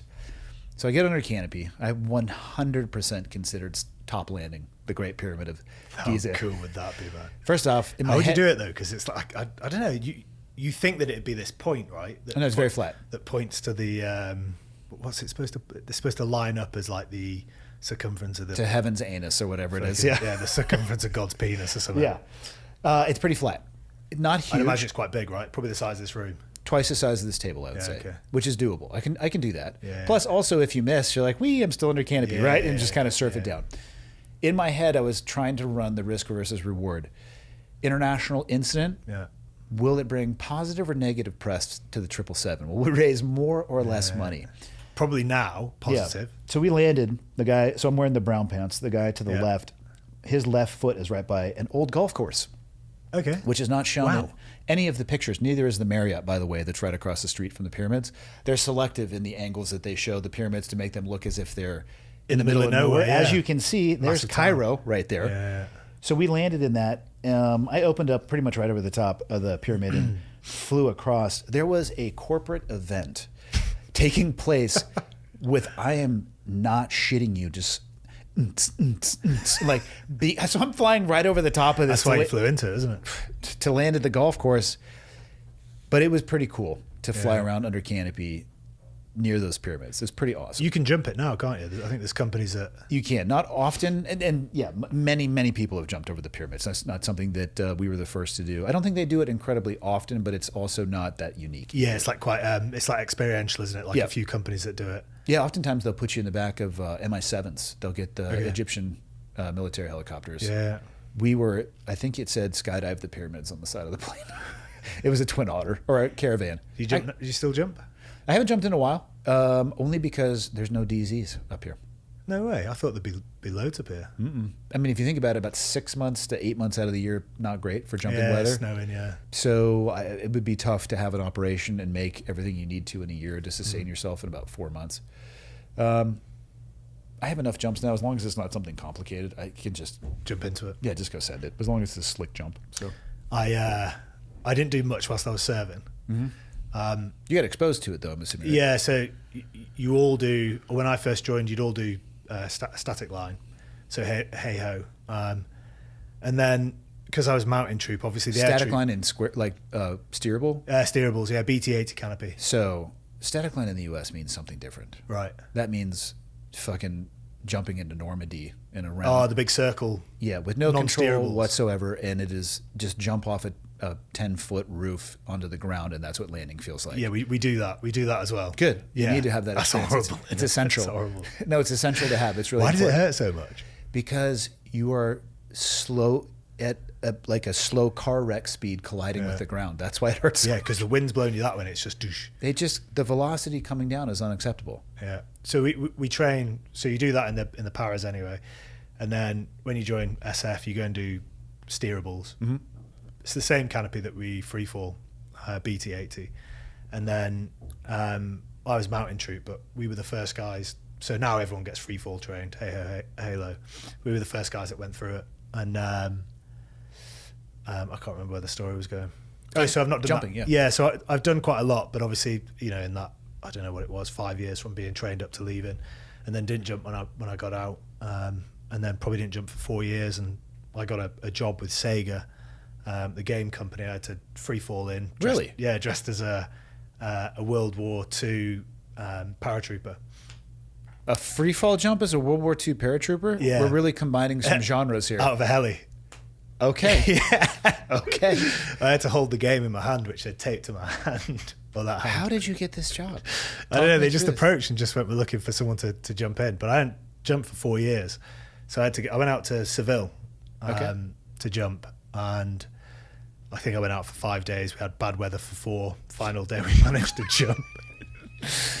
As it goes. So first jump out, I jumped with 2 instructors. Yeah. Fuck me, I'd lost all air skill humanly possible. Perishable. It was all over the place, couldn't get stable. Came back, probably did 2 or 3 jumps, got comfortable, started doing some turns and did a link up where 4 of us jumped out and all that kind of taped stuff. a video game to your hand. Yeah. And then someone died on the DZ. Damn. Irish guy. He jumped out static line last minute. Static line on a steerable? Yeah. Yeah. But he was an instructor, super experienced. Oh, no. He'd been jumping all day. We were chatting to him in the hangar when we were sorting the rigs out. Last minute, he'd gone up on a static line jump and jumped. And yeah, I don't know what happened to him, but he landed off the DZ when we drove. So they shut the DZ at this point. And then as we were driving out, the police had cordoned this little section off. Yeah. So yeah, I think I managed to get 4 jumps. Obviously got the signature that I was in date. Yeah. Because I knew the instructor. And then, next minute I jumped out of a helicopter in the UK with a game strapped to my arm. As you do when you need to. I know. Dressed as a World War II. And then the funny thing is, it paid well, right? Yeah. But I turned up to the DZ in the UK. Bear in mind, I've been out the army at this stage, or SF, for 4 years. There was one of the squadron's air troop that turned up to this DZ on the same day. So I was dressed as a fucking World War II paratrooper. And literally all the lads were stood there. Listen, we don't have to be proud of everything we've done in our life. I walked out, I just heard Jay. I was like, all right, mate. It was one of my mates, Steve. Yeah. He's like, what the fuck are you doing here, mate? And why are you dressed like that? Stop asking questions. Bills have to be paid. Hey, you got to do what you got to do. Yeah. What would you describe that you do now? What do you consider yourself? Are you an entrepreneur? I've got a company that does outdoor expeditions. So, Because I know you've done a bunch of stuff up towards Everest. yeah. Did you know that that's what you wanted to do when you got out? Have you just kind of navigated through and figured it out along the way? Bit of both, probably. When I left, I ran an expedition to Everest and Manaslu whilst I was still serving in the military. And then when I got out, a friend had set up a company in Nepal. He's Nepalese. So I ran a couple of his expeditions out there and then ended up doing a TV show in the UK, which is pretty popular, called SAS Who Dares Wins. It's a reality TV show. We get a load of civilians and minor celebrities, and we stick them through like a 2-week special forces training camp. And then they tell everybody that they're fucking war heroes for the rest of their Yeah, life? literally, they're like, mate, can I get in the special forces? And you're like, Yes. If by yeah. special you mean short bus and you eat crayons, then yes. And so I probably had a period of time post the TV show. I did another TV show in Australia, which was the same one. Do you like that type of stuff? I don't not like it. It's hilarious. Yeah. There's 4 instructors or 5, so we're all ex-special forces lads. We all know each other. So considering I'd not really done much special forces work, I'd done a bit of bodyguard work, close protection, that kind of stuff. It was like it was the first time back in with the lads, and obviously like the humour, the banter, all that kind of stuff's hilarious. Some of it doesn't wash on TV, but Yeah. you know, Context matters. yeah. I mean, the scary thing is that you're mic'd up 24/7. So Yeah. But it's one of those things, Andy, probably similar to stuff that you've experienced, where you do it. I'd never pursue a career in TV. I think it's like a very toxic world. I think to be successful in TV, you've got to be a certain personality that, you know, likes the sound of his own voice, likes to be on camera, likes to be the center of attention. You got to be in it for yourself, I think, to climb that ladder. Yeah, it takes a lot of luck. It takes a lot of persistence in doing something that ultimately you're filming yourself doing something all the time. It's almost like, I don't know, the biggest character kind of gets the airtime. I think, you know, my first experience of being on camera, like I'm not a natural person. Like we spend the majority of our time in the shadows, you know, not taking pictures of ourselves, all that kind of stuff, to be thrust into the TV world and have a camera pointing in your face. You're just like, Jesus, like I don't naturally find that easy. But for a profile raiser to get me into conversations or to get me work that I wouldn't have got if I hadn't have done that TV, I think it's amazing. That's real. I'd do it again in a heartbeat for those reasons. I'd never chase it as a career. It's got me experiences that I'd never have done, right? And for that, I'm super grateful for it.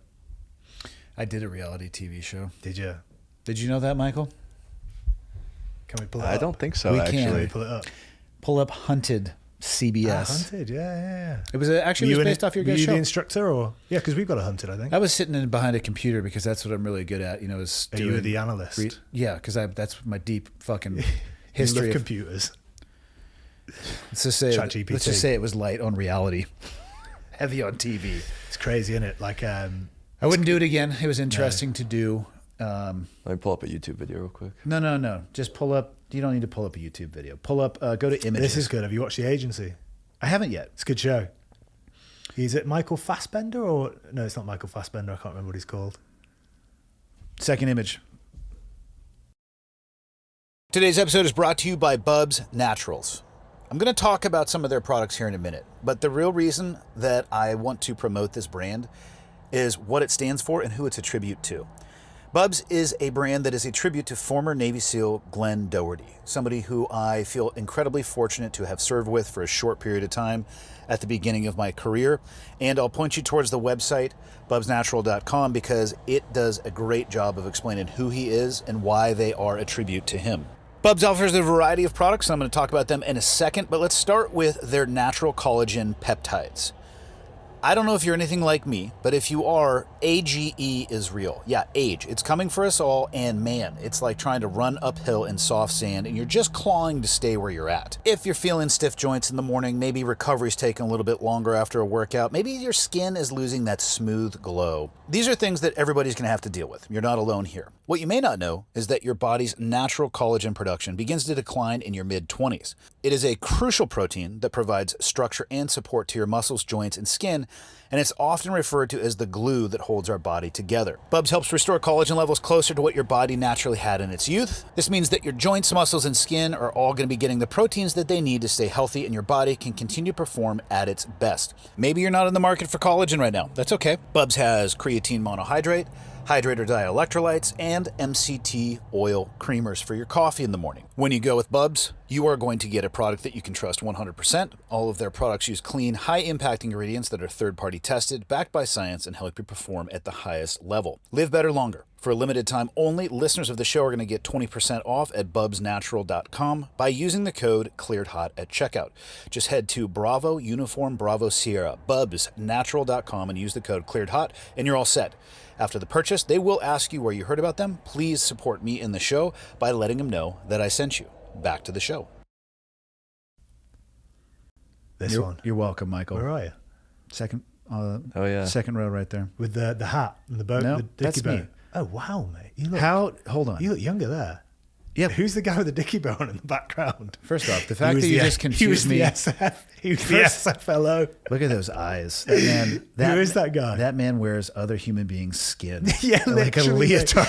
What's that film? He was an electronics expert. Of course he was. Yeah. I looked younger because age is real, and I was way younger in that picture. How old are you there? That was at least 12 years ago, I think.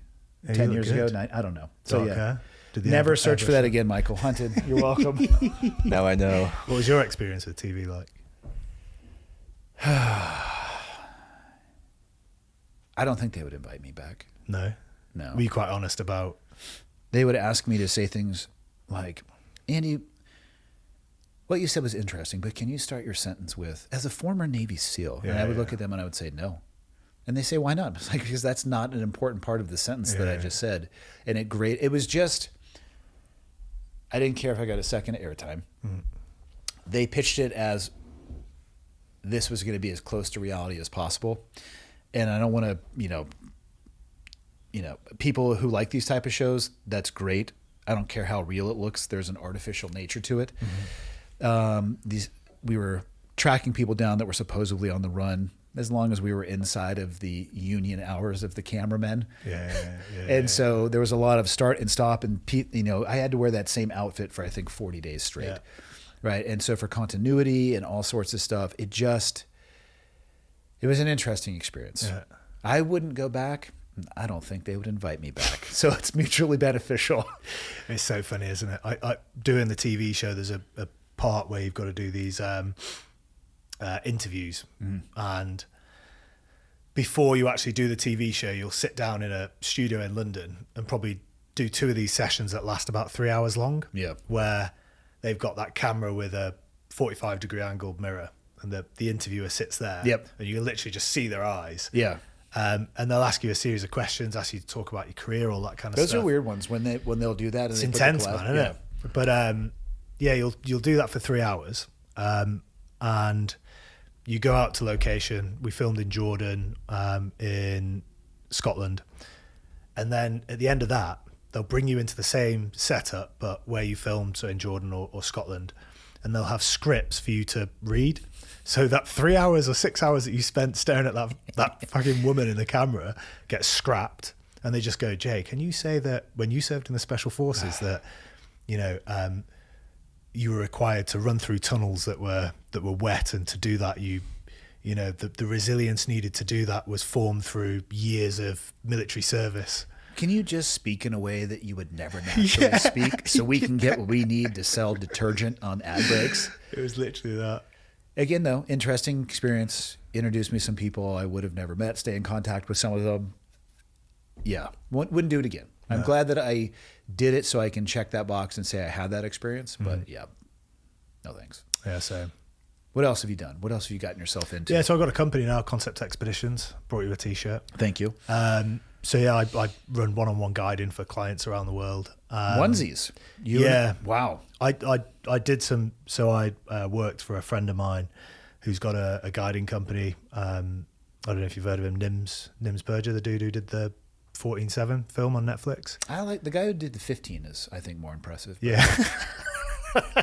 They say that now. There's like 27, 8,000 meter peaks in this. Like, why does everybody have to be an asshole? Somebody climbs the 14 peaks and they're like, yeah, but what about the 15? Oh, mate, that world. It's never enough. That whole 8,000 meter mountain world is like gone super weird since Nims brought out the film. Yeah. I am familiar with who he is. Yeah. I did. So me and Nims were on Selection years ago. Like I've known him for years. But when I first climbed it in 2017, the only people that climbed it were generally male mountaineers. We're talking Everest at this point? Everest, yeah. Michael, just Google this now, not to interrupt you, but just Google 2025 or 2026 Summit Day line. Because I have questions for you about how you feel about this. Hillary crazy. Step, if you will. And this year was worse. What are your thoughts on that? Because what you're talking about, the people who were out there, they were grinding it. They were, and I'm sure there's always been a niche market for somebody who has access to anything and everybody via money, status, power, whatever it is, all those things that, yeah, they can buy their way up there for sure. They're heavily relying upon the Sherpas. What you're talking about, though, are the people grinding it the fuck out, which I love. And also, though, if you have enough money and you want to go to Everest and you want to spend your money on that, as long as you don't kill somebody else or put other people at risk, I'm not going to tell you how to live your life. But this is, I mean, as somebody who's been up there twice, who has a guiding, I mean, what are your thoughts on this? I don't think we can get away from it.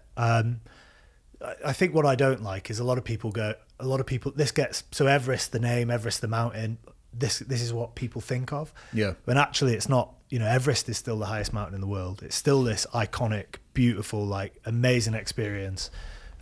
All my experiences on Everest have been nothing like this. So it's like, it's the people. Do you know what I mean? It's the people that are there. I think we can't get away from this. I think we now live in a world where we've gone away from, we basically have access to anything, and people want to do things because it's either hard or they can get a picture doing it and show all their mates that they've done it on social media or whatever. And you kind of see in this now on Everest, where what used to be quite an underground mountain, I first climbed it in 2017. Like I said, it was full of like older guys that had saved up, they'd been into mountaineering their whole life. Yeah. They'd saved up a ton of cash, or they'd got a payout in their pension. Yeah. And they paid to come out and climb Everest. It was dead. There was like no one on it. Everyone was like miserable and old and like, that kind of old the old school mountaineer that was just like, meh. It was like that. Wearing wool jeans. Yeah, 2017. Yeah, literally. Like 2017. I stood on the summit on my own, like no one else, no Sherpas, nothing. There was like, really? Yeah, there was no one on it. That's got to be unbelievable. Yeah, we had, so it was myself and a guy called John Wood, and John had been injured in Tora Bora in the early Afghan days in 2001, had a helicopter land on a vehicle, smashed him right up, like ended up getting medically discharged, was really successful in business, made a load of cash, wanted to climb Everest. Oh, Michael, scroll down on the right-hand side. Yeah, there we go. Perfect. Just leave it there because this. Oh my God. Yeah, this is going through the Kumbu. So I mean that's got to be an unbelievable experience. See if you can find Google Hillary Step line or Hillary Step traffic jam. Yeah, that's so where you scrolled down before. That was the Hillary Step, the previous picture. Right there. Yeah, that's the Hillary on the right, the small one. Yep. I mean, all of that is the Hillary Step. Yeah. How does the climate? I mean, that's coming up from Camp 3 there. You see Alpenglow expeditions. Who's managing that? How is that? Oh my God, look at that line on the one on the left. So what does the climbing community think about this? I mean, I don't want you to speak for them, but I'm just curious what you have heard. Yeah, I mean, everyone thinks of what most people think. They look at that and just go, a load of rich people, pay a load of cash, have a Nepalese Sherpa drag them up to the summit. Most of it's true. The cost of Everest this year, the base cost of Everest this year was $45,000. Most companies charge anything from 55 to 60 for a base rate standard expedition. Most charge above that. For example, I'd imagine Alpenglow, which is a credible company, they probably charge anything from around 70,000 plus. I know NIMS's top tier VIP clients were paying 200,000 per. Do they just get put in a backpack and NIMS personally carries them? Literally, he shouts at them the whole time because. For that much money, I would want him to carry me in a baby Bajorn, and I'd be facing him. Yeah, licking his face. Yeah, through the O2 mask. Yeah, you take that off. Just Yeah. breathe his oxygen. It Yeah. works. I mean, like, you know, for 200 grand, you get better facilities at base camp. Yeah. You get first dibs on the mountain. NIMS guides you, all that kind of stuff. But So who controls who gets first dibs? How do they manage that stuff? So you've got to fix the ropes at the summit. Yeah. So most of the biggest expedition companies will put together a rope fixing team. So Yeah. they'll give like 1 or 2 Sherpas to the rope fixing team. How far in advance do they do that? A couple of days, weeks? It's conditions based. Does it last for the season? Like once they set those, that's the ropes for the season? Variable. Generally, yes. But I Okay. mean, with weather changing, big storms coming through, they'll bury the rope. So you'd have to send them up again. A lot of it's weather. Yeah, a lot of Hey it's guys, conditions good based. job. Just so you Get back know, up they'll there. go ahead and But you know, those Sherpas are fucking seriously They're strong. beasts. Oh, I know. Absolute strong. Like, you know, the Sherpa that we used in some of our early expeditions, Bingma David, he's NIMS's right hand man, director of the company. I've seen him do some stuff, and I'm just like, you know, the guy's like 5'2", weighs nothing. Like his arms are, or his legs are, you know, as wide as my forearm. And you know, after we'd summited, I saw him come down from Everest, and he's, you know, they do this thing with their oxygen because they've only got 1 bottle. Like a normal climber would take 5 bottles for a summit push. Some people pay for more, but they'll have 1 bottle for the summit push, and their oxygen mask just dangles in front of their face. They don't even wear it. No proper seal, if you will.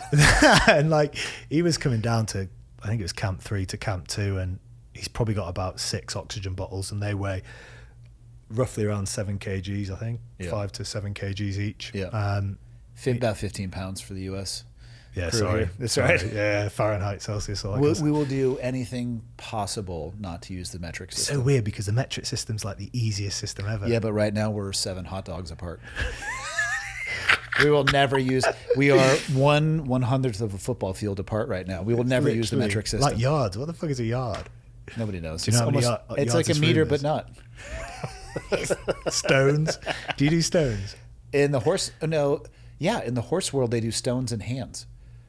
Seriously? Yeah, hands for sure. Hands, for the yeah. horse. I think they do that. I feel like I've Whose heard, hand, though? Fuck if I know. Male or female? Is it got nails on? Hard to say. Rings? Hard to say. I don't What know. if they're missing a finger? I think it's pinky. I think it's this way. So as long as it's not one of the the outer shaka. 2, yeah, It it's is the a shaka. shaka.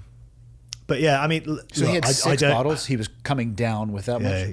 yeah, he's a strong beast. But I don't think this is an issue, right? Because I think kind of post NIMS's film, I do kind of blame NIMS for this because he brought so much attention to 8,000 meter peaks and climbing in the Himalayas. That I think he was trending in that direction before, but it's, I agree. It certainly did. If there was a fire a going, graph. yeah. Well, Well, I think you can't get away from this. This is inevitable. I think having seen both, having been on the mountain when it's like this and been on it when it definitely wasn't as busy. I mean, I don't like this. It's more dangerous. Like, I'd like to see a stronger vetting process, but I also know that that's impossible because, you know, for every strict Western company like Alpenglow that vets their clients responsibly, you have, you know, 5 or 6 Nepalese company that would take anyone. And not all of the Nepalese companies are like that, but the majority are. Michael, Google Mount Everest garbage piles. Because with a group this size, these are pictures that are not often seen as many as the summit, but it is directly correlated to the number of people that are there. Yeah, agree. I mean, Yeah. Like the third one. I mean, the answer to this is bins, right? Or hike your shit down. You need bins at 8,000 meter.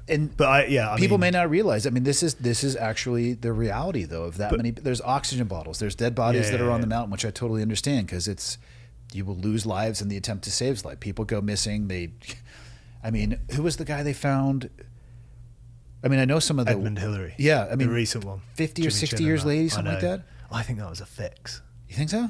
Well, I don't know, like, how many times have people been up Everest and then all of a sudden Jimmy Chin puts a crew together and they go up and find a shoe with his name tag in it? It could have been variable conditions. You know. I mean, what I'm you know, yeah. I don't know. It's just a random thing to find a shoe with a name tag in on the whole Mount Everest range. Sometimes you get lucky. They spelled his name wrong. Or it was the wrong size shoe. Yeah. It's like a women's 6. Yeah. But but this is real. I don't disagree. I think it's disgusting. I don't know what the answer is, because the thing is with this, and this is up at probably Camp 4, because it's the dirtiest place. You're at 8,000 meters. Yeah. The South Col. To try and manage litter is difficult, because you're also dealing with not laziness, but you're dealing with people that are severely fatigued. Yeah, they're exhausted. That don't get paid any extra for bringing the litter down. So every expedition company is responsible for their litter and shit. They get fined if they don't bring it down, and it's pretty strict. As in, if the expedition company that I'm climbing with spot another expedition company that collapses and goes and they leave litter, they can be fined by the government. But it's the human factor, right? You're at 8,000 meters, you're finishing your expedition, everyone's happy, you're the new bloke, the new Sherpa or whatever with your mucker, and you've got to carry fucking 70 pounds worth of kit down the mountain. You've no oxygen, you're at Camp 4, and now you've got to carry an extra 15 pounds of litter. When, you know, we all know, like, Nepal's a poor country. They don't see the value of taking litter off that we do. They don't understand that. How much litter is on the actual summit path trail, if you will? Are there bottles that are discarded? No. Okay, it's a little bit more pristine. Is it the camps? It's at the camp. It's Camp 4's. So if you Google Everest litter, you'll just see pictures of Camp 4. Okay. Like base camp, it all gets cleared up. Okay. Camp 3, it gets cleared. I mean, there's minimal at Camp 3. It's generally tents. But if you were to go to Camp 3 now, if anything, like, you see feces on the trail, because people need to shit, so they'll pull over to the side, drop one, and then crack on. But litter you don't see. And then the same, Camp 2, there's a little bit around Camp 2, because Camp 2 is a little bit more of a structured camp. You generally have like a kitchen tent. You take better facilities for toilets up there. The rest of the camps are kind of transit camps. So like you'll see in the glaciers, there'll be like tent poles and crap inside the crevasses. But does Nepal, so part of the mountain is what? On the China side, part of the mountain is Nepalese? Tibet or China or whatever you want to say. How much control do they actually have? I mean, can they control the number of people that make the attempt? I mean, there's no Nepalese ticket counter at the top saying it's your turn through the turnstile. So you need to get a permit, which the government grant. But I mean, they make money from the permits. The permit historically was, I think, 8 or 10,000. It's now 15,000. So albeit they've put the price of the permit up, doesn't necessarily mean that you get less people through the door. It means you get richer people through the door. Like if you can afford an expedition for 60, if you can afford a 200 grand expedition or a 60 grand expedition, you don't care if the permit's 8 grand or 15 grand. No. But the government get more money. So I think it's great, because the government should get more money from Everest or climbing 8,000 meter peaks. But again, the Nepalese government isn't, well, most governments are pretty corrupt, right? If you dig far enough into it, yes. Yeah, Nepal's, similar. I'd imagine a big portion of that money just ends up in certain politicians' pockets, and that's why Everest will never be, as strict or restricted that we would like it to be. Yeah. Because people make money from it. With the increase of people with that extravagant level of wealth, which, by the way, fully supportive of people being as wealthy as they want to be. Same. I dislike people looking at others saying, well, he has so much, I don't like him because he has that. I disagree with that philosophy. I'm not saying everybody got their money or things in the most altruistic way, but also it's the world, and spend more time focusing on yourself than what somebody else has, and you're gonna be far better off, just as a general principle. With that level of wealth, I mean, I know it's a long walk in and a long walk out. Are you starting to see a little bit more helicopter departures earlier on than the long walk out? Can I be honest? No one walks out. No one walks out. Dude, like, I've never walked out. Good. Yeah. As in, I'd rather pay $1,000, share a helicopter and fly out. Oh, they'll come zip you right. Where do they pull you from? Base camp. Okay. I mean, it's not the safest of helicopter journeys, but Yeah, I mean, you're a little high altitude for sure. you're doing like, it's like another 5 days on the hoof trying to get out. And then you get to Lukla and you might be grounded there because there's a huge queue of people from trekking the actual base camp route that are trying to get out. But helicopters all the way. In fact, I've flown out 3 times from Everest. The 2 times that I flew out post summit, sketchiest flights I've ever been on. Really? Yeah, flew into cloud. So you've got this like valley, and basically the weather system similar to like Pilot just sent it right into the clouds. Yeah. In a mountain range. in a valley. Fucking awesome. So like you book onto a helicopter for 7 in the morning, first light or whatever. You get on the helicopter at 5 p.m. So the way the weather works in Nepal, you wake up in the morning, blue sky, no cloud, and obviously moisture builds up throughout the day, and you get this big waft Temperature of differences, moves it its way comes up from the yeah. bottom, comes up with altitude, and you get this. You've got this huge valley, and it goes down, and it turns right, and goes to this place called Parachute, where there's a big helicopter kind of depot. They kind of come in and out from there, and the cloud system comes up and just sits like on top of the valley. So the first time I got out, I was the last person. Like all my team had gone, and I was waiting for this heli. Heli comes back. It's like you're like, how the fuck can this pilot fly out? And literally, the guy comes and picks you up. I'm sat on a load of duffel bags in the back. There's a Sherpa in the passenger seat, and then the pilot. He's a Nepalese pilot. That's a good thing sometimes. There's some amazing Nepalese pilots, but you get a load of foreign pilots that go over there because it's a testing ground. And he flies out, and he's flying like literally, 10 meters above the ground because of where the cloud is. Literally just pops straight into this cloud. Just sends it straight in. Yeah, I'm just like, when you know a bit about flying, you've flown a few helicopters, I'm just like, shit. Especially in constricted terrain like that. Yeah. You just got mounted like, How long left was and he right. in the clouds for?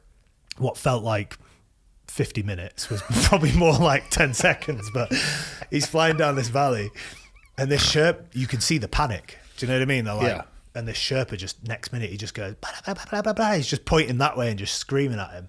And this heli like banks right, like flies down into the cloud and just pops out of the cloud, and he's in the next valley.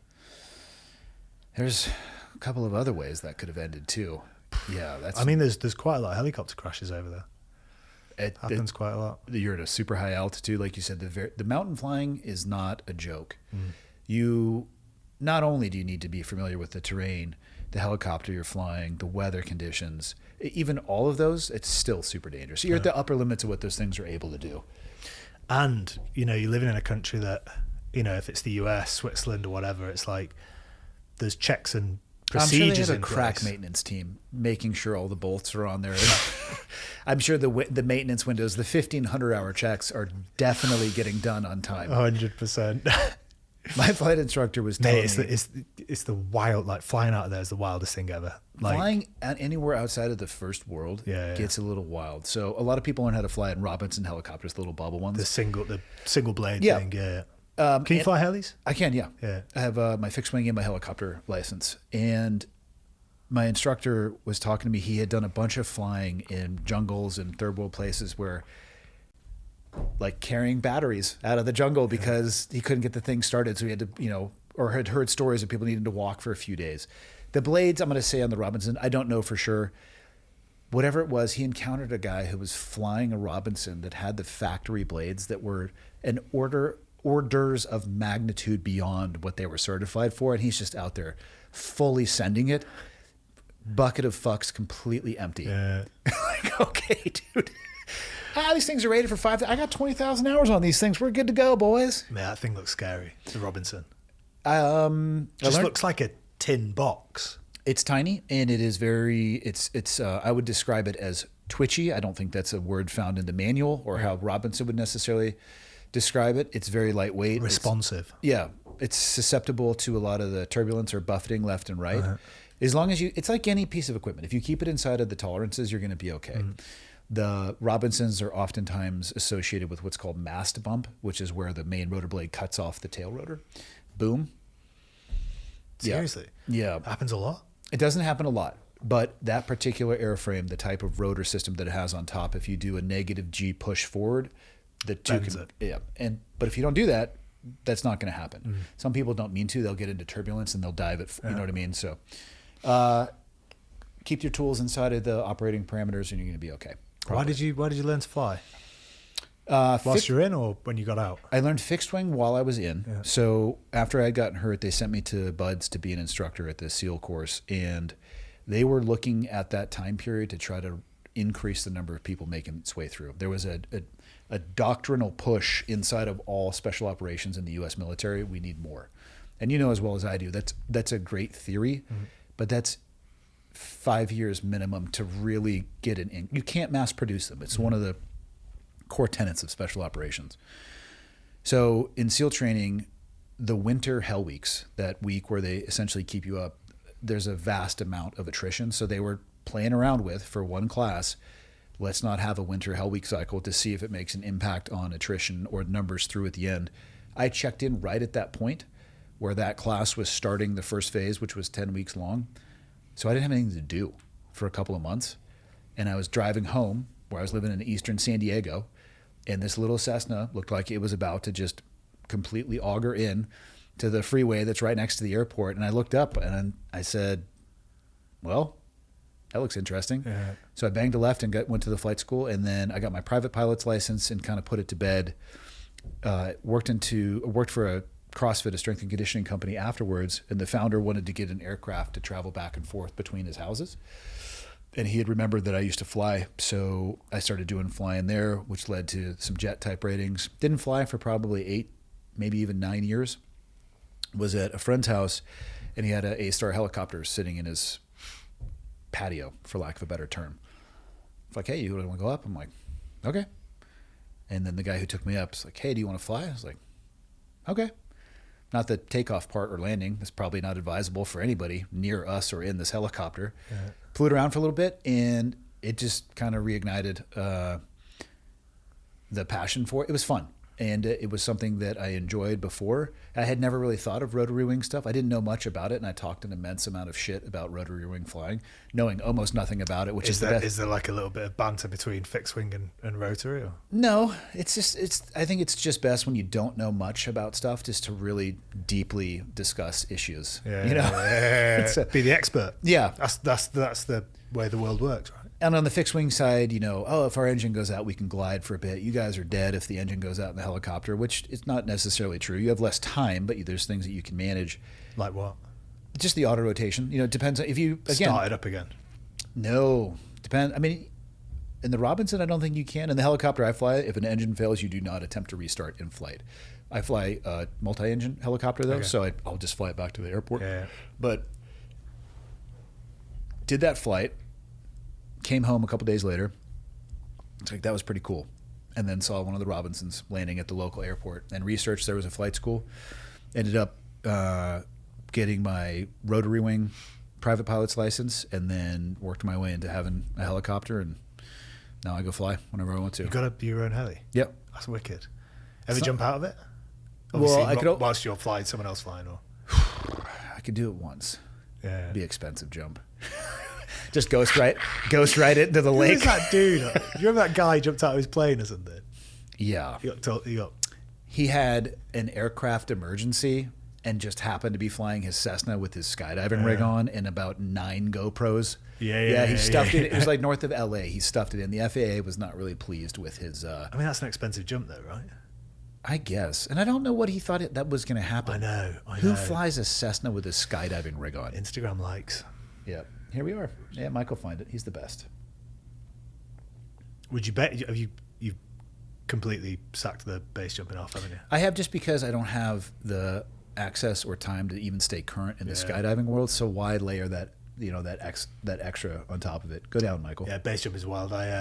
Did you get into it for a bit? No, my I've got a good friend that's a big base jumper. I don't know if you've heard of him, Tim Howell. I have not. He's a British guy, ex-Royal Marine, but like he's done like a load of world firsts. So he did Aconcagua, highest mountain in South America, or all of Americas, like Kilimanjaro.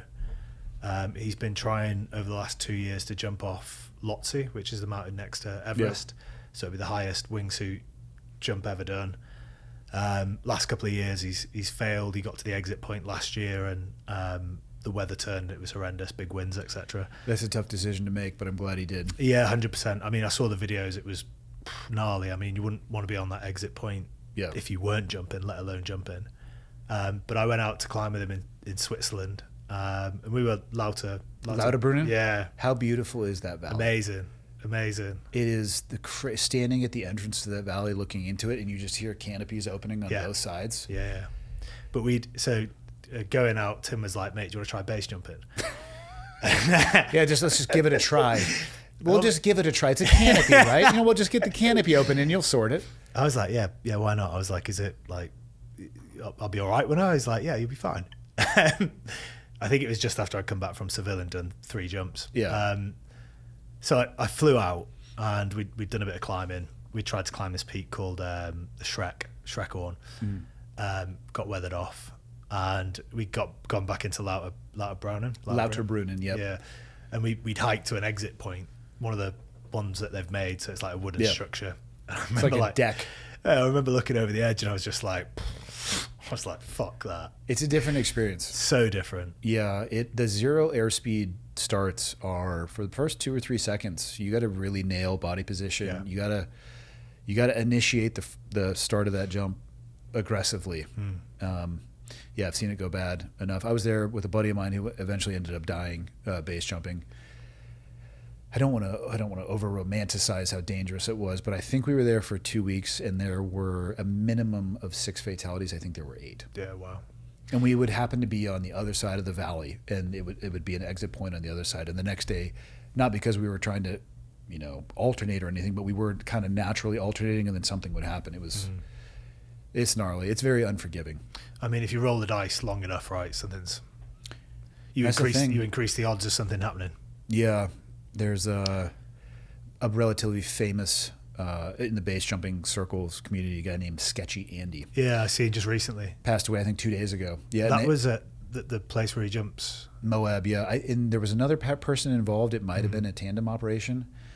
Nothing was without risk. Michael, you can look this up, but a skydiving aircraft crashed 2 days ago and killed 11 jumpers and the pilot. Wow. And somewhere in the U.S., I believe it was more on the East Coast. I tell people skydiving and base jumping is awesome until it's not. And it gets real gnarly real fast. Base jumping even faster because you're so close, the proximity. I think from what I heard of this, the plane was barely able to get off. I mean, base jumping at least, it's a pretty quick one. Like if you have a skydiving incident. Missouri, or most were from Missouri or Kansas. So yeah, it was in the more towards the center of the U.S. I mean, to be fair, I've been to those skydiving planes and some of those DZs. When you get in them, you're like, it's like a beat up old thing from the 70s. It's best not to look. Yeah, and you're like, you're going up, and I'm just like, okay, we're at the altitude now. If I jumped out, I'd be safe. What kind of jumping do you do? Free fall. Okay. I didn't do much. Yeah. So obviously, halo, hey ho, when you're in the military, and then we just jumped civvy out the back of the C-130s. I never pursued it when I got out. I think probably because it costs a lot of money.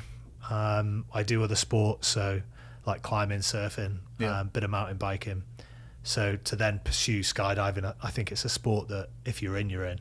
It's not one of those sports that you can kind of tickle and do a little bit every now and then. I wouldn't recommend it for sure. Yeah. Currency and competency is real. And especially if you like other outdoor activities, currency and competency and all those is real too. And you can't diversify your portfolio too much because you start taking your the ball off the game in other things. I don't know, look, if I lived next to a DZ and it was convenient, then it'd be something that I'd pursue. But like I loved it, I enjoyed it, it's fun. But I equally think it's one of those that there's so much that goes into it for just that 40-second free fall. Do you know what I mean? It's like everything else, the packing, the waiting around, the weather checks, the going up in the plane, and then you just jump and do the descent. I think there's quite a lot that goes into it for that, for the bang for the buck kind of thing. I agree.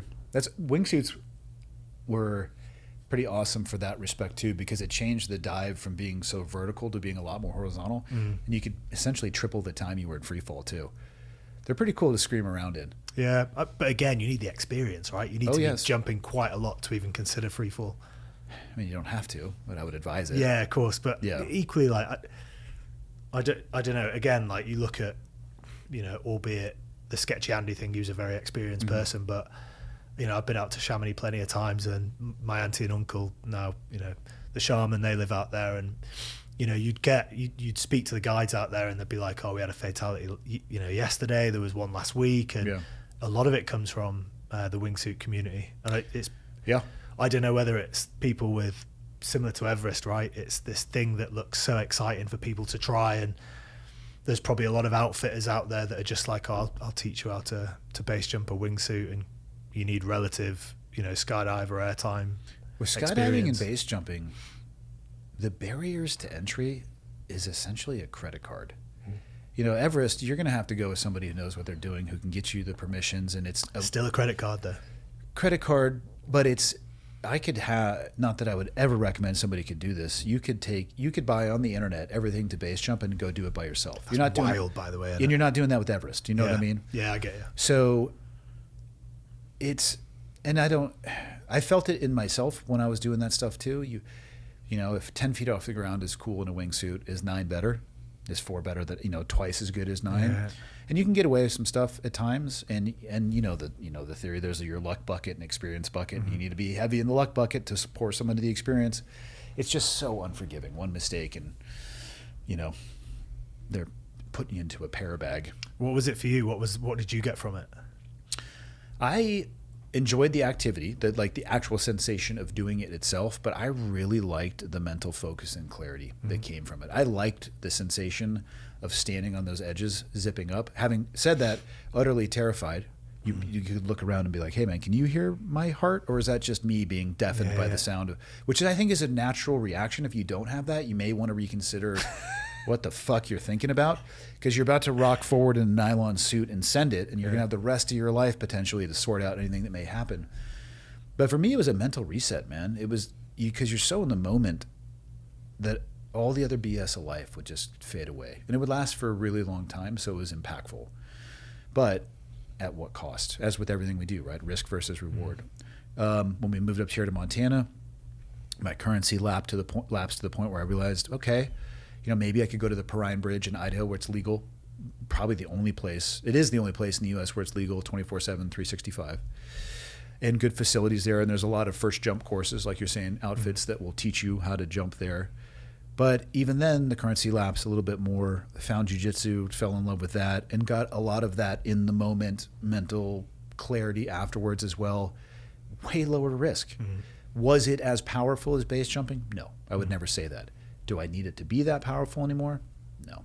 Yeah. It's just not worth it. It's interesting. I know exactly what you mean about the clearness and the clarity thing. It's when you're thinking about only the next 3 seconds of your life, it's funny how the bills matter. Not that they don't matter, but to free up that space in your mind and not have them weighing on you like an 80-pound rucksack at all times.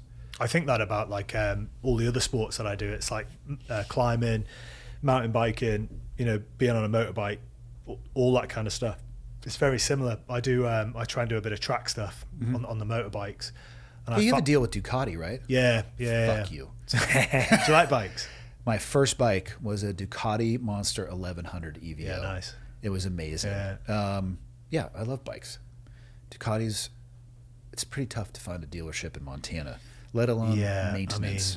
I mean, Italian brand. Yeah. But yeah, they're wicked. The team are amazing. And Ducati as an actual company, they've got World Ducati Week, which is in July. They run it every 2 years, and it's basically Ducati spend millions on this huge like weekend festival, basically to say, if you're a Ducati owner, thank you for being a Ducati owner. Yeah. And I don't know any other bike brand that does that, or any other brand, to be fair. I don't think I know either. They literally have like anyone that races Ducati, which now is like all the top teams in like World Superbikes, MotoGP, they're all putting Ducati bikes on the grid because it's the best bike. Yeah. It's the one that's winning all the races. You have like Mark Marquez. You know, last time I went, it was Pecco Bagnaia and Jack Miller. They're there. They race around Misano circuit. You get to watch them. Like all the World Superbike guys are there. They have them like on this stage, and everyone applauds them. It's like, it's amazing. How did you become an ambassador for them? It's probably a really shit story, to be fair, but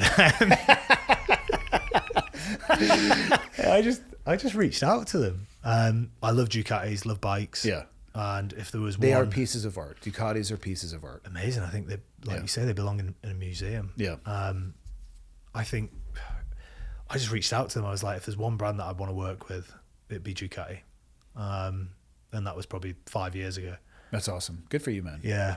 But yeah, going back to what I was saying, that, you know, being on a track, and I've chatted to, I know quite a lot of guys that race at quite a high level, like Isleman TT and The craziest. wild. I bastards. was literally just there last week. Have you ridden the Fucking course? insane. No, I'd love to. I mean, I Yeah. could never ride it at 136 I mean, don't get me mile an wrong. hour. I would ride it in third gear. Yeah. Just I don't know. You can on go, a scooter. You go some serious speed in third gear. And that, like Vespa. You can go. I mean, Ducati Panigale V4S will do 100 mile an hour in first. Yeah, I'm on a Vespa though with a bubble helmet. I'd love to see that. I think And a macchiato. imagine like when you Google Andy Stump, it's like Let's do, you and I. leather helmet. We'll do an Isle of Man TT race on Vespa. Vespas. Yeah, we'll see. We'll see who wins. Who cares? It'll be a 22 mile an hour race. Just leaning him over on the corner. I think it'd be more dangerous than doing it on a superbike. Of course it would be. It's wild. Like I was there last week. There's this place called the Secret Garden, and it's the most random thing ever. Have you ever been to the race? No, I've only watched it in absolute terror from afar. So it's even more. You get even more of that feel of terror and like, Of course. what the fuck is going on when you're there? Yeah. Which is usually the other way. Watching it on TV, no, it's not, to be fair. Watching it in real life is usually more or looks more severe than on a screen. But there's this bit. So the Isle of Man itself is like the most random place ever. It's a tax evasion place for people in the UK. So there's a load of empty properties. It's generally a rundown place because there's no industry there other than the TT. The only industry there is people that are trying to evade tax in the UK have bought a property and registered it as an office. It kind of looks like this place called Blackpool, which is close to where I grew up, which is a seaside town, which is a pretty rundown. We used to go there and watch like anyway, going off topic. So you kind of get the feel of the Isle of Man. There's kind of nothing there. It's not like a holiday destination. And every year this race happens. And we went to this place called the Secret Garden, which is literally someone's garden. And you get dropped off in this bus. You walk down a street. You go into this, you go down the side of someone's garage, which is quite a well-trodden path because there must be so many people go through it. Yeah. Into a front garden. Then you hedge hop over to someone else's garden. And then go around the back and there's a garage and a dude with a barbecue, like selling burgers and beers. And then he's just got a wall on the front of his garden and loads of mattresses that he's laid down. And you are literally on a street. And you guys in the US have these huge streets. The Isle of Man in the UK, we've got these tight, super narrow. Yeah, comparatively. double tracked. Yeah. With a pavement either side, or what do you call the pavement? A sidewalk. And on the other side of this, there's houses and front gardens and front drives.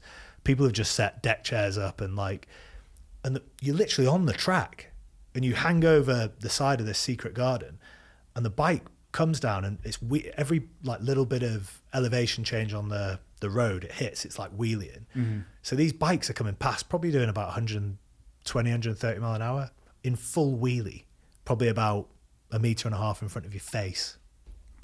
That's got to sound... But the Secret Garden, it's the Secret Garden. I mean... You need the sound. Yeah.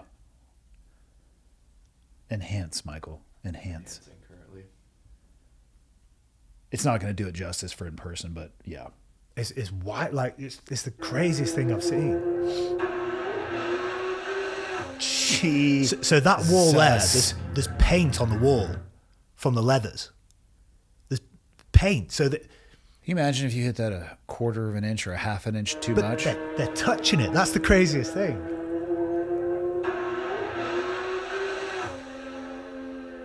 My God.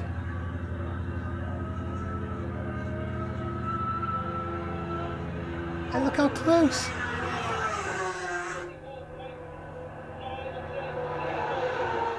Like you said, full wheelie, speed wobbles, just sending it. Yeah, that's the Secret Garden. Yeah. God.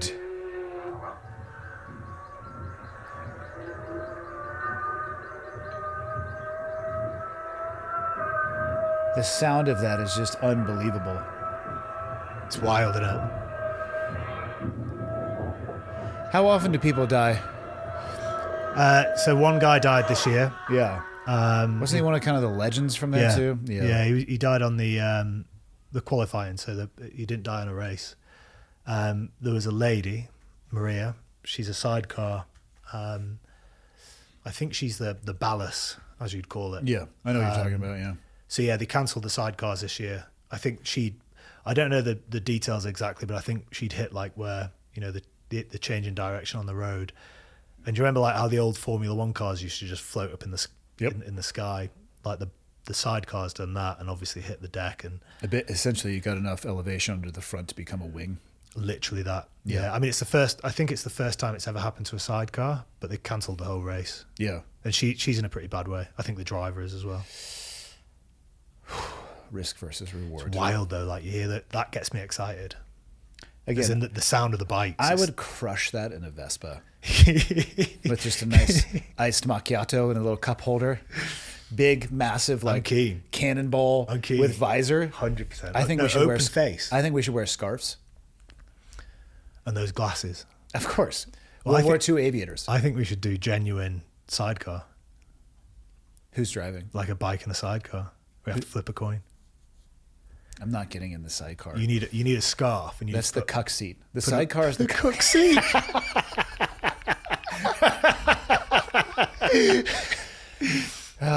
That's Michael's seat. He's in the cuck seat. Yeah, Michael could do it. Yeah, why do you think I'm over here? Yeah, exactly.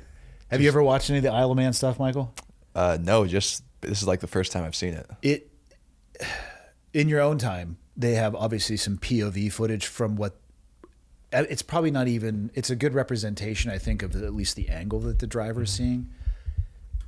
It looks like the space jump in Star Wars, the Millennium Falcon. Just I can't even. Even fathom how they're processing, let alone doing. They're not thinking about it, obviously, but manipulating the bike at the speed. I mean, they're just pegged out. Yeah. Like microseconds of kind of body awareness. And you ever met any of the drivers, the racers? They're like a different breed of human being. In what sense? Like they seem fearless, or are they overly calculating, or are they heavy on the tism side? Very wired. Interesting. Yeah, a lot of them are. Even some of the kind of superbike racers that race on track, I find a lot of them are very just like they're good to go at all the time. Very like speak very fast, just like this, that, blah blah blah blah. Just what's very that look like when you're 50? Fuck. When you're 60, what does that look like? 70, or does your candle burn so bright that maybe you're lucky to make it that far? I don't know because you get to a point where. I don't know if you found this with base jumping and skydiving and doing what perceivably is a more dangerous thing. You get to a point where what you got from it years ago, the adrenaline, the clarity of mind, the needing to do something to prove to yourself or whoever that you can do something that's wild, that flame itself dies off a little bit the older you get. I would agree. Some people, though, are wired so tight. I just don't know how their internal engine burns. Yeah, their nervous system.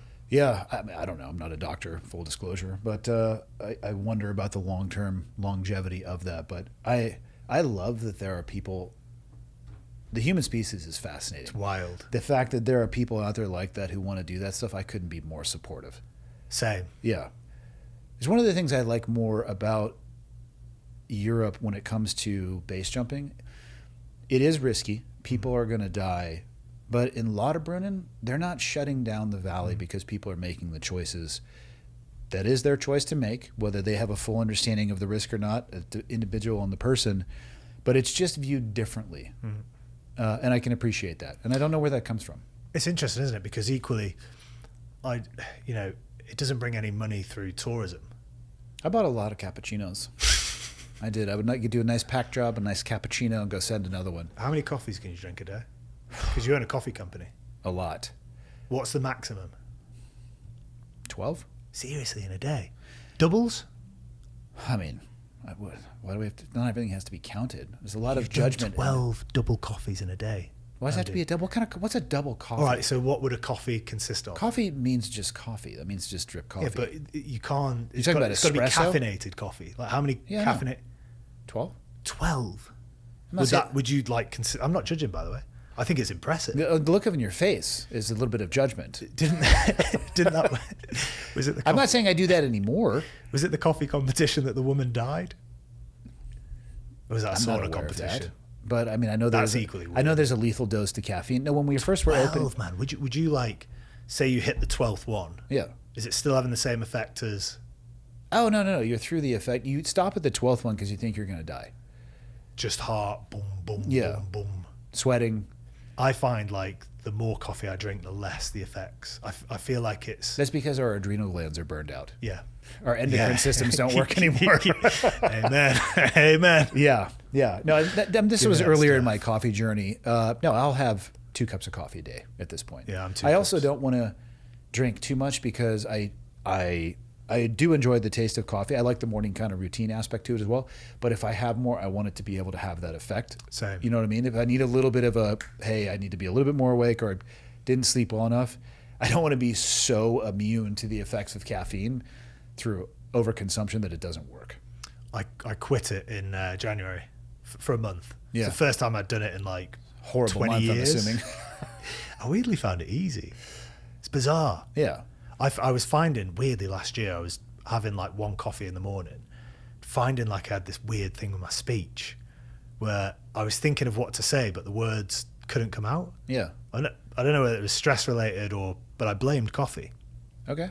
and quit it for a month just to see how I got on.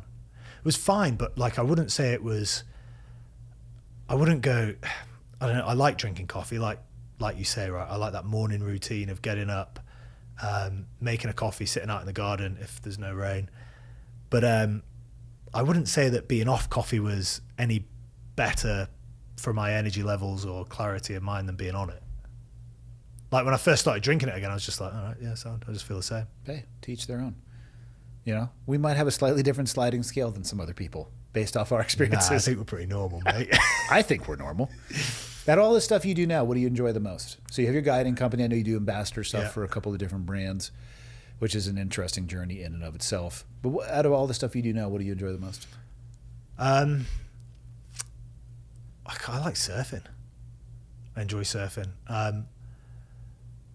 I think the older I get, the more I do stuff because of the experience and less trying to push myself in a direction. Yeah. I've never been a naturally talented climber, but I've always done it because I just enjoy being on a mountain, doing something that's different from the day-to-day monotony. Monotony. Now you're fucking me up. Monotony. Listen, you guys I created need the more language. coffee. You need to probably dial this in. Monotony. Monotony. Michael, are either of us saying this correctly? In American, Monotony. it's easy. Yeah. Say it English, though. It is English, just so you know. No, but you say it in an American accent. Yeah, Because saying it in but American we're accent's easy. speaking English. Monotony. Monotony. Say it in English. Monotony. I can't do your accent. You just did it. What? It's like nonchalant. That's like you guys say it because we pick it up from the films, but it's actually nonchalant, isn't it? No, it's nonchalant. I say it nonchalant. Again, as those But American. as the country that, my understanding, founded the English language. I don't know Nonchalant. why you're asking me. Nonchalant. There's no such thing as American. There's American accent, but we're still speaking You English. should find it on Netflix, American. Okay. But it is English, you're right. The Yeah. Queens. Yeah. Kings now. Which also, God bless. it's a little bit weird. How is that? Living under the rule of someone else. Well, you don't really live under their rule, do you? To be fair, it'd probably be good if it went back to the monarchy. How is the UK doing these days? So the Depends US, if you- the US news optic, depending on where you gather your information from or whatever narrative they are going down, can paint it to be pretty gnarly. In the US optic, I think, or not the total US optic, but in some media sources, essentially the narrative is, and I'm paraphrasing, you guys are losing control of your country through unchecked immigration. Some people have said the same thing about the U.S. as well. So it's not a unique, immigration is immigration throughout the world. But as somebody who lives there, how's the UK doing? I think there's quite a few issues with the UK that are going on at the minute. I think what you have is you have something like immigration, right? There's obviously a large influx of migrants, or whatever the correct phrase is, coming in from countries all over the world to seek asylum in the UK, which is a genuine issue. And I think that could be an issue that could be dealt with better than the way that it's being dealt with now. But what you've got is a government or a country that's essentially skint. Like, we don't have any money. And if you look at our GDP, it's like we don't generate enough money through taxes to be able to pay off the interest for the debt that we owe, let alone the debt. So, albeit you have migration, you have unemployment, you have schooling, you have policing, you have all these issues that at the minute aren't the greatest. Benefits, I don't know what you guys call it, where someone that doesn't work, they get paid by the government. Social services, yeah, we call it benefits. So ultimately you have a list of issues that have been, created over the last however many years, but you've got a government or an establishment that doesn't have the money to be able to do anything about these issues. If we were a wealthy country that had a shit ton of cash, you'd be able to look at migration and go, well, let's throw £1 billion at migration and let's bring in the right people to be able to do something about that situation, whether it's give them jobs, whether it's take some of them back that we don't want there, whether it's whatever it is. Mm-hmm. You don't have the ability to be able to do something with that. Same as policing, right? You could look at policing. So, for example, the Mayor of London, Sadiq Khan, changed, we had a stop and search rule where anyone could be stopped and searched. It was brought in to look at knife crime. We've obviously not got a huge gun crime situation, but it's mainly knife crime, interracial gangs, or not interracial, but a lot of gang crime in the UK where they use knives and stab each other. That got eradicated, and Sadiq Khan put all the money and funding into the whole social media thing. You say the wrong thing on social media now, you can be arrested. Again, some people believe in that, some people don't. I generally think violence on the streets probably a bigger issue than sticks and stones may break my bones kind of things, but dude, who am I to say? Policing speech, and I am not an expert in humanity, but I can't think of an example of where that led to anything good. No, I mean, it saddens me, if I'm being honest, Andy, because, I might get the story wrong, but I'm pretty sure that we had an attack on a kid's school. You're talking 4 to 6 year old girls at a dance class in a town called Southport. It was actually close to where I grew up. And this dude went in and stabbed them all. Stabbed one of the girls 36 times or whatever the numbers were. Obviously Southport erupted, as it should do. The people, want something done about that, because that shouldn't happen, right? And some of the people in that group had posted stuff on Facebook and they were arrested.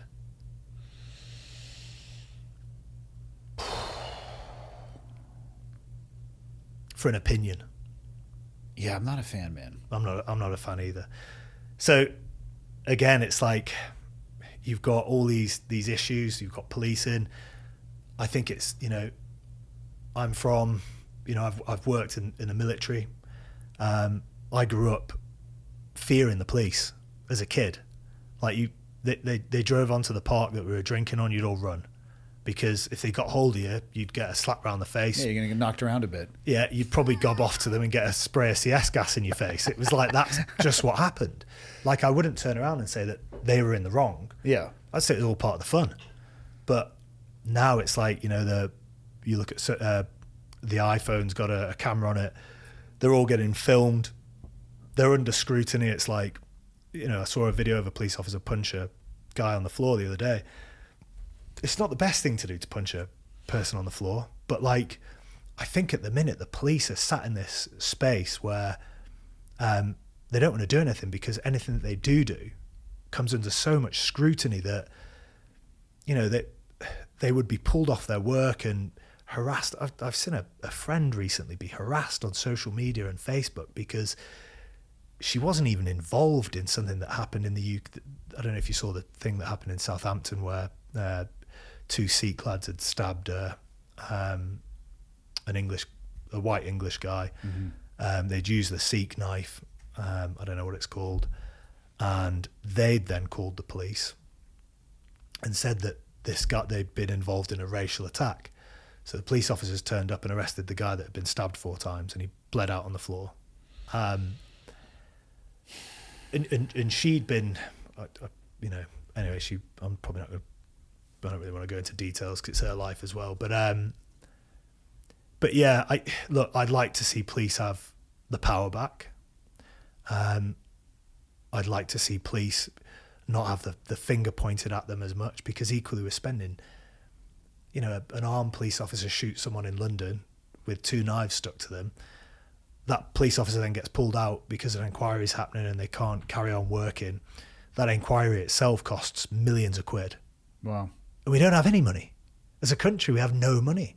So we're pulling our own police out of their job and putting them in an inquest or whatever, with money that we struggle to be able to do anything with as a government.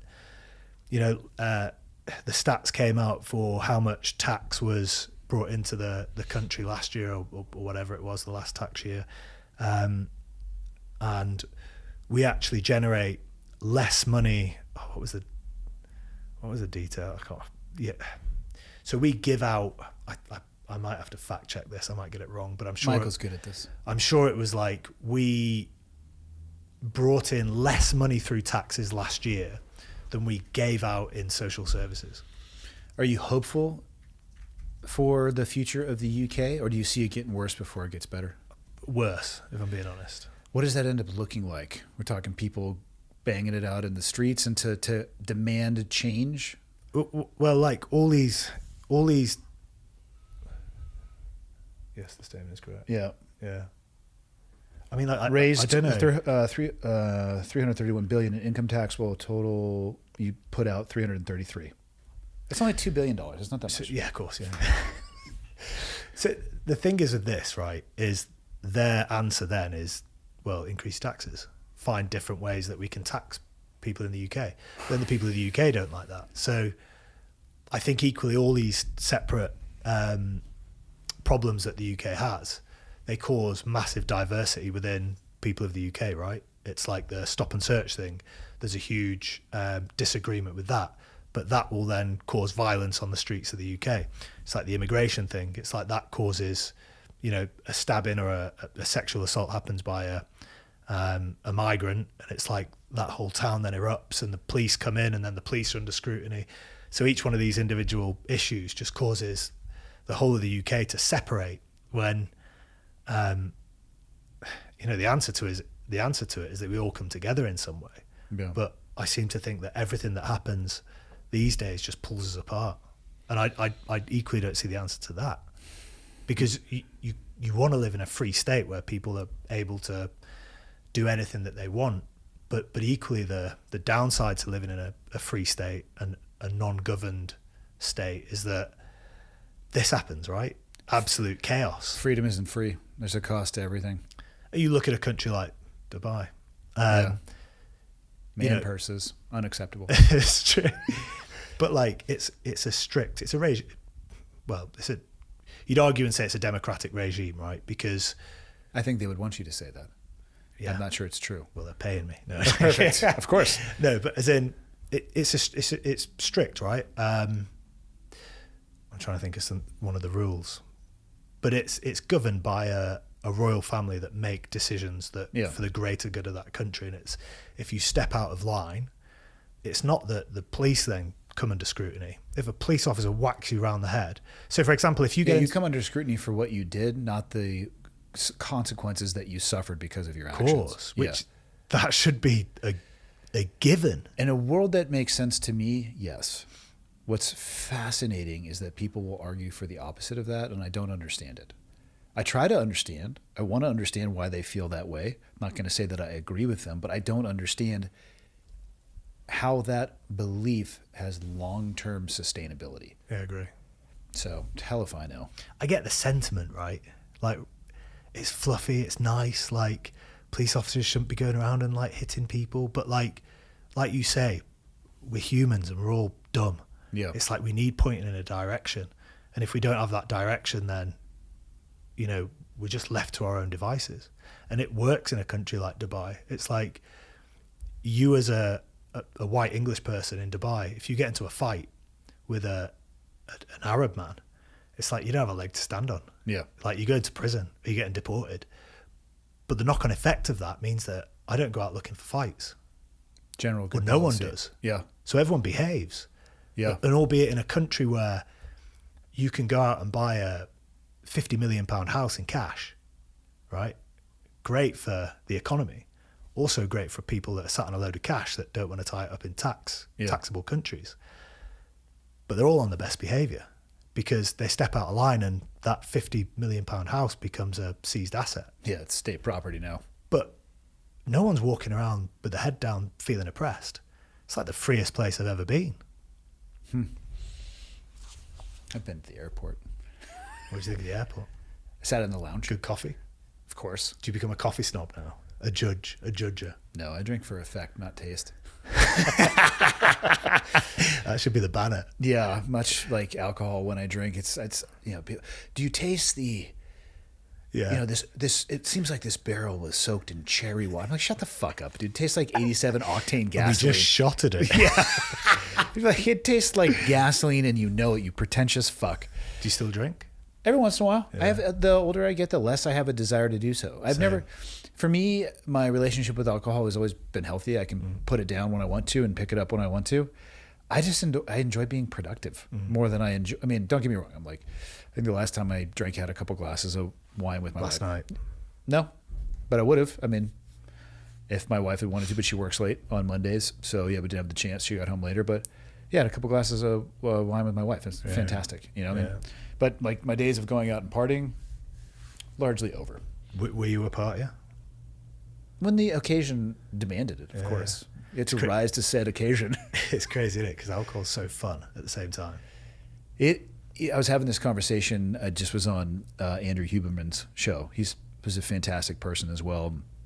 And he even said, he goes, I can't believe I'm about to ask you this, but is there something missing for the younger generation having not drank? And I would say there is some positive, even if it's just a social lubricant. And if you can manage your catastrophes that you have and keep them not life-changing, I think people need to make mistakes. But some of the most memorable experiences in my life with my friends involved alcohol. Yeah, I agree. And again, correlation versus causation. I don't think the alcohol caused it, but it was correlated with it there. And I don't want to take those back.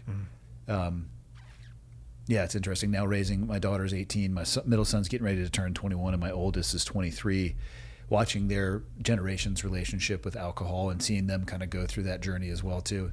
It's weird to see it on the other side of the coin now, watching the next generation come up through it. Do they drink or? On occasion, they talk a big game, and then So did I when I was 18. Totally. But at 18, a hangover should last about 4 seconds and get back on the horse there, cowboy. You know? Michael, pull up the current alcohol sales. Right now in the U.S., the alcoholic market is in trouble. Same in the UK. Yeah, the younger generations are drinking less. And not all of them, but just obviously a massive difference. I'll be curious to see how they sort it. Well, it's interesting, isn't it? I think I randomly was chatting to a student recently.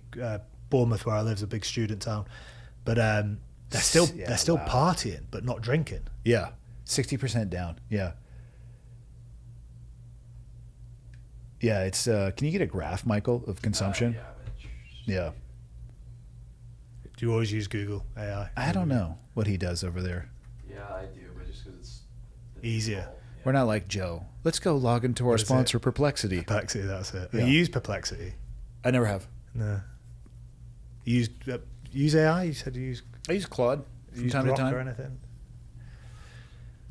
I only use Grok. You know when you're doing pictures of your mates. I don't really know what Grok is for, or Twitter, or X, or whatever it's supposed to be called. Instagram is the easiest. It's pictures. I get that one. Yeah, I agree. I don't go on X either. It just looks like a minefield of reading, and I'm not a big reader. Yeah, it's not like it's the low. Oh shit! It actually is the lowest it's ever been. But we've had some other low points too. 1985. 1955. I wonder why that was. Probably. Why was alcohol so bad in 1957? Probably is that. I don't know. The 70s were bangers. Look at that shit. Yeah. That's when all the babies were Cocaine and martinis. So cocaine was cheap. Yeah.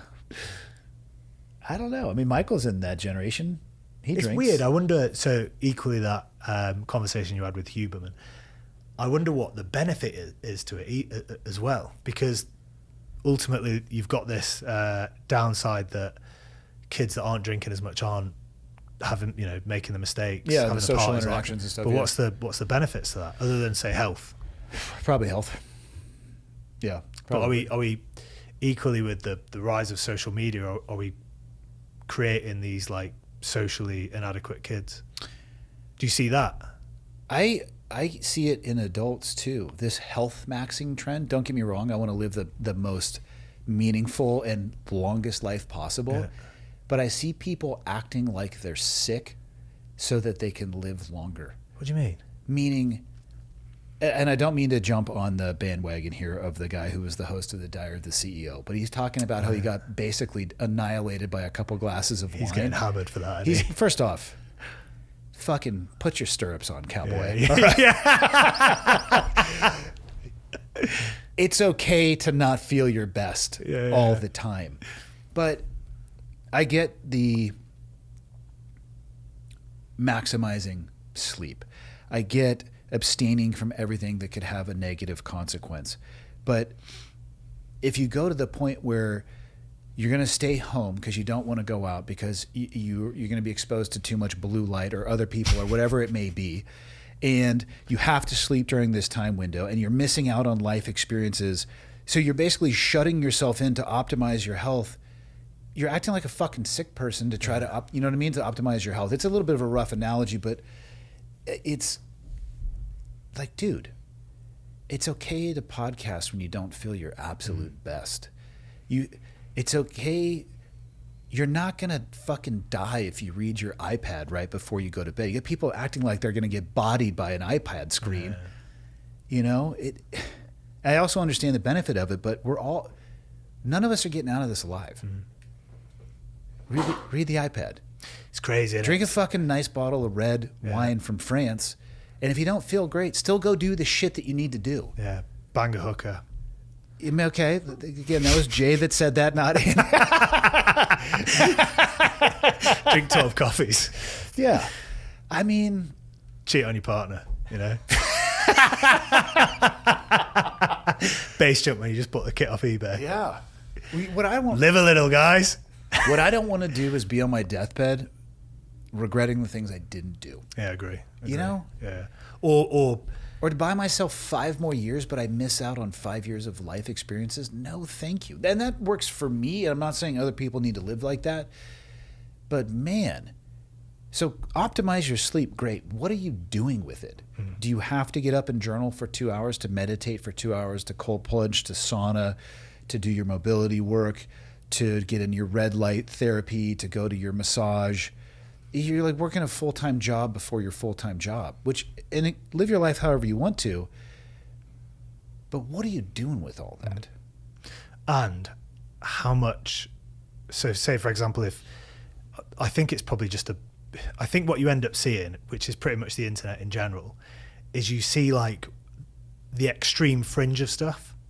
Do you know what I mean? It's like normal people like us, we're trying to get 7 to 8 hours sleep. Yeah. We're trying to drink 3 liters of water every day. We're trying to eat healthy. I don't want to booze all the time because I feel like shit. Yeah.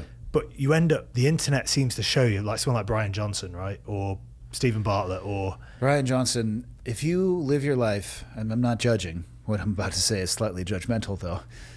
If you have to walk around outside with a fucking umbrella... Live your life how you want to, but god damn it, what are we doing here? We should do the TT with umbrellas. On our Vespas, we could have umbrellas. We'd suit them, like white ones. The ones that look like the cocktail stick umbrellas. I know, but it's like, what are we doing, man? Yeah, I agree. What are we doing? I agree.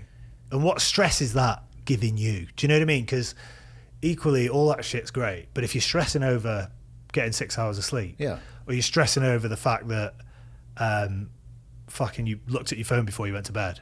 Do you know what I mean? It's like if you're stressing over that stuff, if that unwinds your day, I'm sorry, you're not as resilient as you could be. I agree. And I'm not saying live your life like that, but it's okay The machine should be able to run on diesel fuel sometimes as opposed to high octane. No, he rotated in his seat. He rotated in his seat. Oh, that's a shame. Yeah. No, dude, the diary, Stephen Bartlett he's taking it on the chin right now. Yeah. He got hammered. No, he didn't. It was only 3 glasses of wine. He's acting like he just went out and just blitzed it. Man. And then Chris Williamson is a friend of mine too, a good friend. He's sitting there wearing his orange, like red light glasses. I'm just like, I do think it's like a bit of OCD though. I do. It's like it can become your whole identity, and again, live your life how you want. I want to be as healthy as possible so I can do as many fucking awesome things as possible. Yeah. That's really the end state. I want to be able to have, if I travel and they have a Chateau Neuf de Pape of a certain vineyard, I'm going to drink the goddamn bottle of wine with my wife because it's amazing. For clarity, I don't even know if that's a real thing, but I feel like that's an expensive. Chateau Neuf de Pape. Yeah. Yeah. I feel like it's real. It's French. Obviously. The Neuf. Giveaway. I've seen it on menus, I think, and it's really expensive. It's wild though, isn't it? It's like all those, like Huberman's podcast. It's like, it's like, and it's an amazing podcast. Like you get so much from it. I mean, I struggle to get to the end of it, but I feel like Huberman would tell you the same thing though. You still have to live life. Of course. I believe he would say that. I've never asked him that question, but I believe he would say, even for himself, the purpose of optimizing is to optimize your experiences as well too, not to limit them. And it's a balance, and people can live that balance however they want to, but don't walk around with a fucking umbrella, you know? But it's that thing, it's, you might know someone like this, that 90-year-old, for some reason it seems to be women. Chain smoking. Yeah, and they're like 106. Yeah, but that doesn't scale. You know what I mean? There's always going to be a white elephant that is anomalous. What about cigars? I don't know. They say you're not supposed to inhale. Pipe. I don't. Who fucking knows? The thing is, just because one lady in Tennessee can live to 106 on cigars and Budweiser doesn't mean that scales for everybody else. But I think there's something that we can take from it, because I reckon that woman doesn't care that she smokes 20 a day or whatever it is. She doesn't get stressed that she's not. Do you know what I mean? She's not trying to health max. No, I think at that point she's trying to end it. She's just, how do I get this to stop? How mad's smoking, by the way?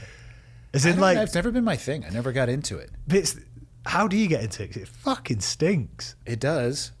I think it's the, what's in cigarettes? Nicotine? I think if you can get through the shitty taste, I think initially you get a buzz off of it from the nicotine. Yeah. I never got into it. It's a generation thing, because years ago people got told it was cool. They used to come in MREs. The World War Seriously? II. Yeah, the Luckies. Yeah, they used to come. Cigarettes would come 2 cigarettes per MRE. I know we used to get rum rations. I mean, not me personally, but World War II.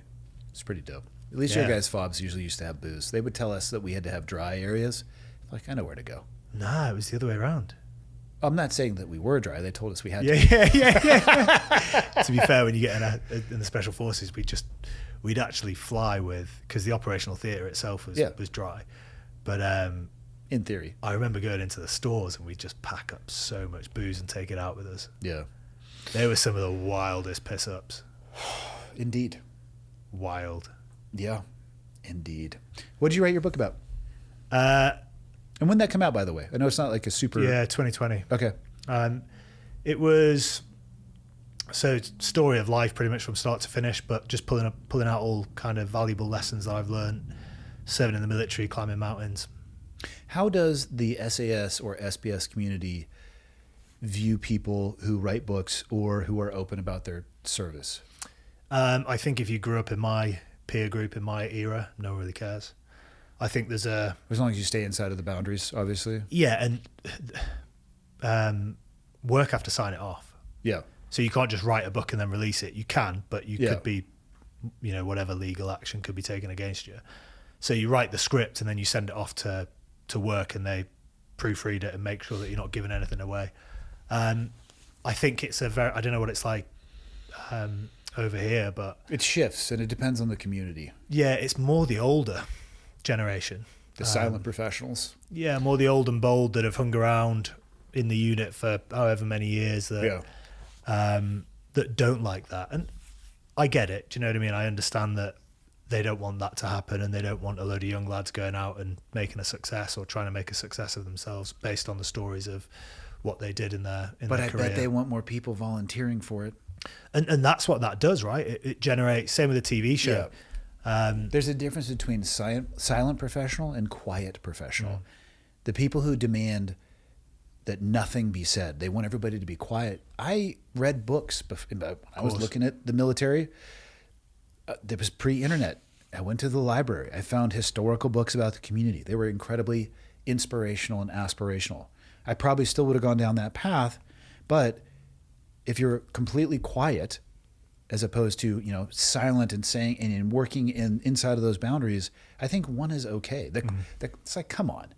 And the older, it's the same thing. There's a lot of the older generation. Nothing should ever be said, and I want to pull them aside, and be like, listen. Have you ever been in a bar and tried to get laid by telling somebody what you did? You fucking hypocrite. Yeah. I get it. It's not dolphin trainer. Yeah, it's not. You didn't write a book, but what you're saying is what you did is okay because it worked for you, and you don't like seeing people do what they are doing. You yourself haven't been the quiet professional. So let's just take our hypocrisy and take a step back.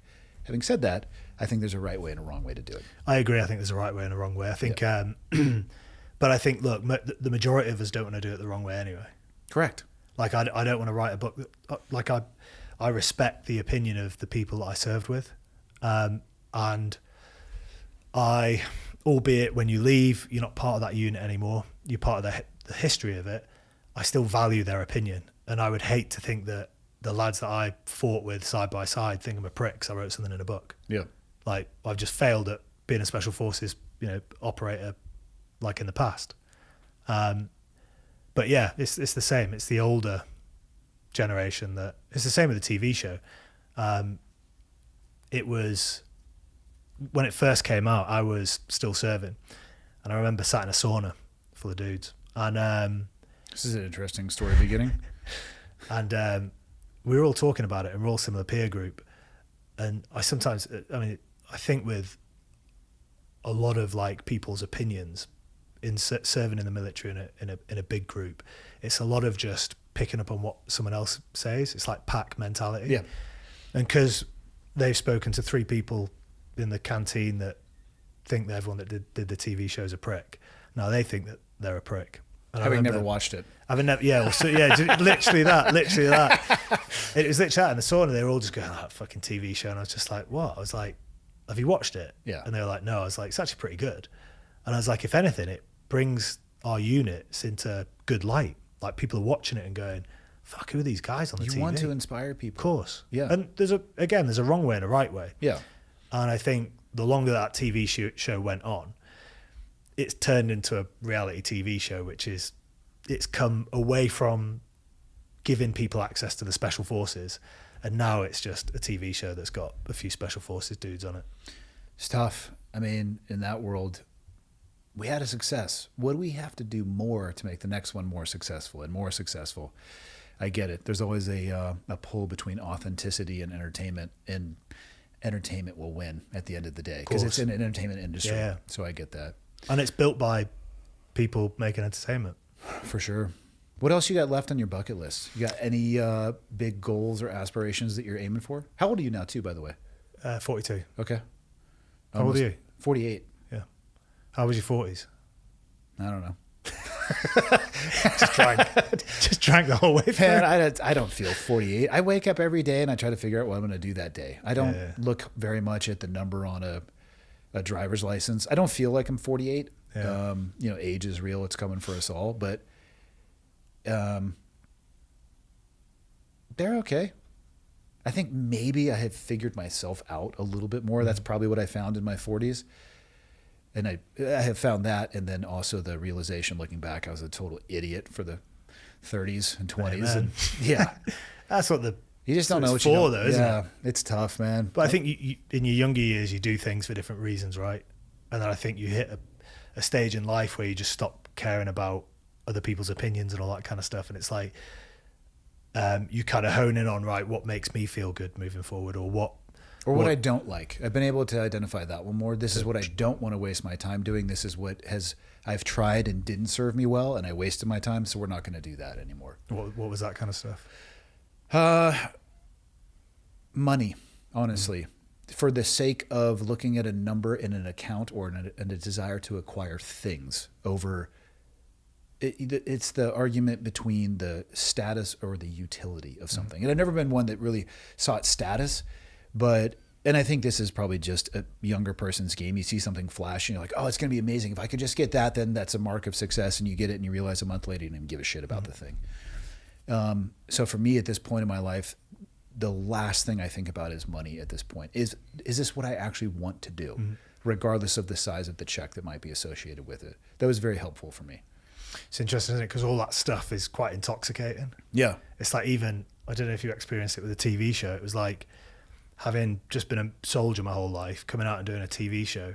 And I hit it at a time when it was probably at its peak. It's quite intoxicating having people coming up to you and going like, oh, you Jay off the TV show. Like it feels good. Like there's a dopamine hit that's related to it. Yeah. But equally, it's not sustainable. Like it's not real life. And if you wanted it to be sustainable, I don't have it inside of me to do the things necessary to climb that ladder. Yeah, same. I equally wouldn't want it. Same. Do you know, like equally like Rogan, like you hear him going, like he goes to a restaurant and there's people trying to get pictures of him and stuff. I'd hate that. I know Joe pretty well. I would consider him a good friend. I know some people in that level of fame. I would take the money because of what I could do in my life and what I could do with other people, experiential based, not thing based. You can have that fame. I don't think you can live a normal life. Can you imagine having an unlimited amount of resources, but you have to govern your behavior because you literally can't do the things that you want to do? It's tough. Yeah, I mean, he's lucky because he's got an open platform where he can pretty much say what he wants. Yeah. Like imagine being a Hollywood actor, right? Where you can't even say what you want. You're a product of, you're a robot. Yeah. Or you're going to be replaced for you. And you're going to be replaced by robots pretty soon. Or AI at least. That's a weird world, isn't it? I thought about that the other day. As in, when we work for the robots or AI? Or AI. both? But I think soon enough, like, because you see in films now, and it's at the detriment of films. Yeah. Like all films are, like we saw the green screen thing come in, and now it's like CGI is like old news, right? It's all generated from whatever AI or whatever you want to call it. I might not get this right, but you know what I mean. Yeah. There's going to be a point where there's AI actors. They're already worried about that. They're already talking about replacing all extras with artificially generated individuals. It's crazy, isn't it? But like we're olderish dudes. Like the kids, you know, they're going to be into it, as in they're going to follow AI, people that aren't real. It's already happening. There's already people who have massive accounts making money on like AI OnlyFans type stuff, AI Instagram. Oh yeah, seriously, you've seen that stuff? I've never once been on OnlyFans. Yeah. Again, live your life however you want to, people. I happen to absolutely fucking cherish my wife. And I'm just, you know what I mean. That's not a bridge I'm gonna cross. And so, yeah, I don't know, man. I tell you this though, AI is never gonna lead somebody up a mountain. Well, I don't know. If robots just climb that mountain and no, they'll trip and fall. Like, what's that? Can you get that up? The AI that climb the mountain. The robot might be able to climb a mountain itself. It's not going to be able to read the client that they're with and know where they're at and their ability, right? And to have to be able to connect and maybe get illicit performance or behavior out of them beyond what they think. You know what I mean? Like, I don't think it's yet. I don't know, man. I get you. There's a level of guiding that. There's always going to be some industry that I think is going to be less touched by AI. I think experiential. It might fly the helicopter up there for you. Yeah.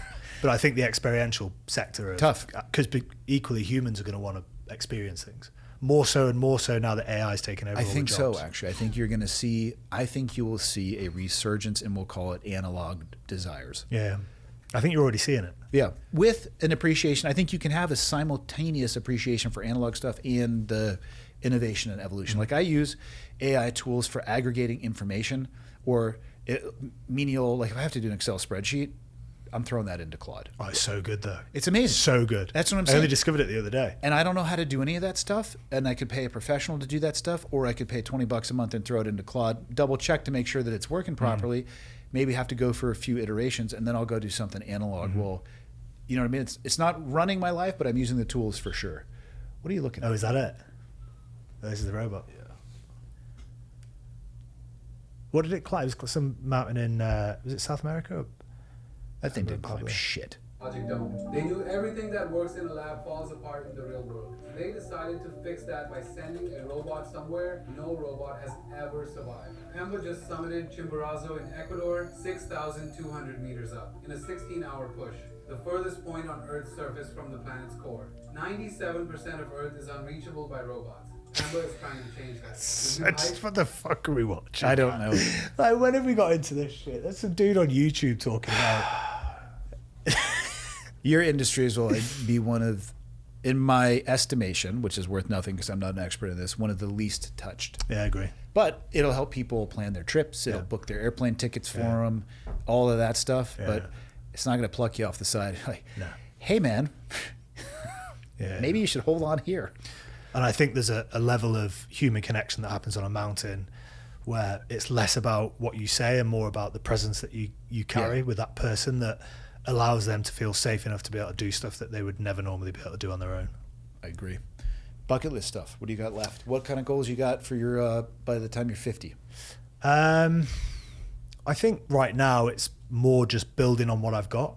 Like I enjoy my life. I've got the guiding company Concept Expeditions.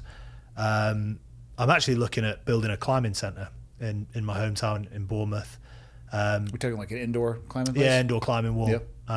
So we're in the process. We've just got some funding for that. Sweet. More just of that. Like I think the older I get, the more I just want to do cool stuff. Less about pushing my envelope of what's possible and more of just exploring new places. Always wanted to climb K2. Had the opportunity to climb it probably around 3 years ago. I was going to lead one of Nims's expeditions. And 2 weeks out, I chatted to them and asked what they wanted me to do with my flights. And they said, oh, have you got your visa? And you've got to apply for the visa a month in advance. So that kind of saw that opportunity go. I'm potentially going to climb it next year. Again, it'd be a nice one to do, I think, just in terms of climbing 8,000 meter peaks. But I think just more of what I do now. There's nothing outside of that I want to do. Climb more, ski more, surf more, visit more countries, spend time with the people that I love. Isn't that beautiful to identify, to be able to identify? I couldn't do that until very recently. Yeah, same. What I wanted to do. I knew all the stuff that I did, but I couldn't have told you why I was doing it. Yeah. And it's finally getting to a place for me of experiences with the people that I care about over anything else. The work that I do, the money in an account. I think we all struggle with our relationship with money, right? And you want to look at a number in an account, and there are some people who clasp onto that and they want to get the number as big as possible, but I don't think you get to take it with me. No. I'm going to have it in my will that they burn it in front of me in my casket in front of my children, just so it has to land even heavier with them. Go make your own. Burn their inheritance directly. They have to be physically present and they have to light the match. But I mean, there was a phase in my life where the goal was to have a bigger number, and I wasn't doing anything with it. And then I would occasionally make a stupid decision, like for a trinket or whatever. I mean, and now, I want to have enough saved up so I can say no to things when I want to maximize the yeses of the things that I want to do. But those yeses are all experiences, man. Mm-hmm. 2027 is going to be pretty sweet. Japan, snowboarding. Amazing. You've been before? No, first year. Yeah, wicked. Where are you going, do you know? Hokkaido. Yeah. Yep, we're going to go for a 7-day split board backcountry wicked. trip. You got a guide? Yes. Nice. Yep, through a friend's recommendation. And we go up to Baldface Lodge. We snowboard up in Canada up there, and then we'll do another trip in between there. And the baseline money level met. We're going to, my wife and I are both getting older. I'm sitting there talking with her. Oh, we got to go to Japan. Like, we've been saying that for 3 years. Let's go. Mm-hmm. And, maybe we'll go again. Yeah. It's, I hear you on what you say. It's like, I think there's this huge thing, isn't it? It's like, tell me what you've got going on. And it's like, I'm doing this, I'm doing that, doing this. But actually the most important thing and what brings me the most joy is just being around my mates, Yeah. being around like friends and people that I love. It's like, for me, like I could be in a coffee shop in Bournemouth, I could be banging out some work somewhere or whatever. It's like, that for me brings me the most joy. Training with my mates in a gym or something like that, that's like the greatest joy ever. It's like, for me to then say, oh, I want to go and do this thing on my own, brings me something, but it doesn't, I don't know if it brings me joy. It brings me, say for example, I go and climb K2, it's like something that I've always wanted to do, and I feel it's more of like a tick in a box thing of going, oh yeah, I did it, I've proved to myself that I can do it. Wicked. Which I think is important too. I agree too. Yeah, to be able to still test yourself in a physical and mental realm. My sister has a unique exposure on end of life. She was a hospice nurse for many years. Yeah. And I mean, the data point with her, my exposure to that is a data point of 1, so people can't take this as gospel. But in listening to her talk, she said she never heard anybody in those last conversations talking about the things that they never got. But they would almost always talk about the time they wish they had spent with those that they cared the most about. It's like, okay, when we all end up there, my goal is to have less of those regrets than anything else. I mean, I don't know what better purpose for money than that. And I'm not saying be financially responsible, people, for the love of God. Yeah, obviously put it all in Bitcoin right now. Amen. But Amen. It's going to go up. I don't understand Bitcoin. I don't understand crypto at all. It scares the shit out of me. That's why you should take all your money out of it right now. It's like, I have zero invested. I've never actually invested in any digital currency. yeah, I did. Not much. I mean, it was quite a bit, but I mean, a bit by my standards. I'm not wealthy, but I mean, it's all tanked now. I mean, it's one of those, isn't it? You take risks, you try different things, and I think the thing is with Bitcoin or with crypto in general, I look at it now and I just think, like, what fucking use has it got in the world? Albeit the blockchain's got a use, right? The banks are using it for ledger and all that kind of stuff. But I can't see a world where we get rid of paying with a credit card and move to pay into a currency that's just been made that exists on a blockchain.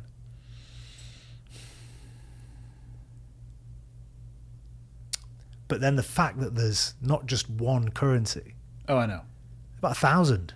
The meme coin thing is daily, the pump and dump stuff. And then, yeah, Squid Coin. Yeah. After Squid Games. Haktua coin. Yeah, that tanked. First off, who Trump in their coin. right mind thought that a Haktua coin would be a reasonable investment to begin with? Yeah, you're right. I want to have empathy and feel bad for those people, but my empathy only goes so far.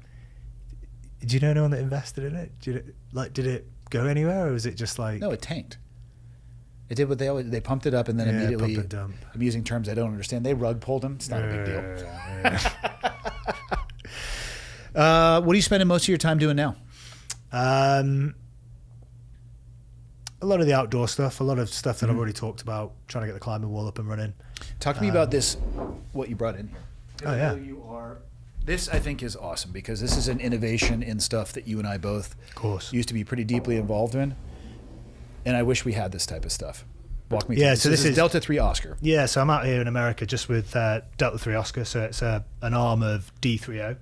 So D30 has been around for a long time. You might have seen it in armor, in like downhill mountain biking, ski kit, motorcycle kit. It's orange. And they've patented or designed this material that's flexible, lightweight, and then as soon as you hit it, so if you hit it with a hammer or something, it goes rigid. And the beauty of that is that, for example, remember when we first joined the military, all the kit was bulky, it didn't move when you moved around. Yeah. So their kit and armor, you require less of it. So by default, it's a lot lighter in what it is, but it's less bulk on your body. So this is the military arm for it, Delta 3 Oscar. So I just brought you a kit. You've got the helmet, pads, you've got the knee pads that go in, and this is some of the tech kit for it. I'm so glad to see that they're evolving in this stuff. Specifically the helmet related technology, man, the TBI exposure. I mean, I went to sniper school way back in 1999. And I remember, I don't know why, we were out at our desert facility just shooting Barrett 50 cals. My nose was bleeding by the end of that. And a helmet wouldn't have helped with that, but you think back to the exposure to concussive blasts, the small ones that add up over time, or breaching charges, whether it's in training or for real, and you're just a little bit inside a minimum safe. the charge can see you a little bit, so you can see the charge a little bit, and you clack it off, and that, you know, your helmet's rattling around, and I'm glad to see it. I wish I would have had it. I am a huge fan of the innovation and evolution on the soldiering systems on the protective side of the house, pre-injury, to help prevent what comes on the other side of the post-injury. So, and I think for us as soldiers or ex-soldiers, we're always trying to find that technology that's lighter, more maneuverable, but offers the same level, if not more, protection. Right? That's what's crazy. Some of the plates now. Yeah, the super. Oh my God! I know. Like multi-strike 7.62 at a fraction of the weight of the plates that we used to wear. First off, anybody wearing those, I hate you, because I never had any of them, and that hatred comes from extreme jealousy. Yeah, I remember like I don't know if you guys had it, or maybe you did. When I first joined and went out to Afghanistan, we had like a small plate, chicken plate, the low vis plate, literally just like that, one on the front, one on the back. Yeah, we would wear those for low vis operations, and I would remember thinking to myself, I really hope we're fighting a battalion of snipers, because otherwise I don't think this is going to do much. We went over there thinking, I feel like a 3x5 index card. I don't know what that wild. is in metric. It'd be 187 centimeters by whatever. Yeah, 60 kilograms. Yeah. It's wild though. Like we went over there thinking nothing had happened, and then like 6 weeks into it, all hell broke loose. Yeah, man. What do you want to close out with? We've been at it for over 3 hours. Well, thank you for making a the great trip, chat. by the way. I appreciate it. Thank you for having me. How often are you in the US? It's not been that much recently, but actually coming back, I'm going to be in Montana for this week. Yep. And then heading to San Diego to Coronado for the NASCAR event, and then I'm just going to hang there for a week. But I forgot how much I liked it out here. You should move to Florida. Really? Mm-hmm. But everyone like digs at Florida for being showy and handbags under the arm. I just want you to experience Florida, man. The first time I came to the States was in Florida. Yeah, you should move there. It was wild. 90% of the tax-free? No, it's just 90% of the crazy shit you see on the internet occurs in Florida. Comes from Florida. So you should get in there. I remember going out for beers, and there was a big black dude, big bodybuilder with a snake around his neck. Florida, man. It's a feature, not a bug. That's awesome. Where can people find you? Usual places, Instagram. What if people are interested in doing some guiding stuff? Yeah, I mean, you can drop me a note on Instagram. Come over to the website, conceptexpeditions.com, or social media, conceptexpeditions.com, or on social media, Jay Morton. Sweet. Thanks, dude. Appreciate it, Andy. Yeah, that was It's been awesome. wicked. Hell yeah.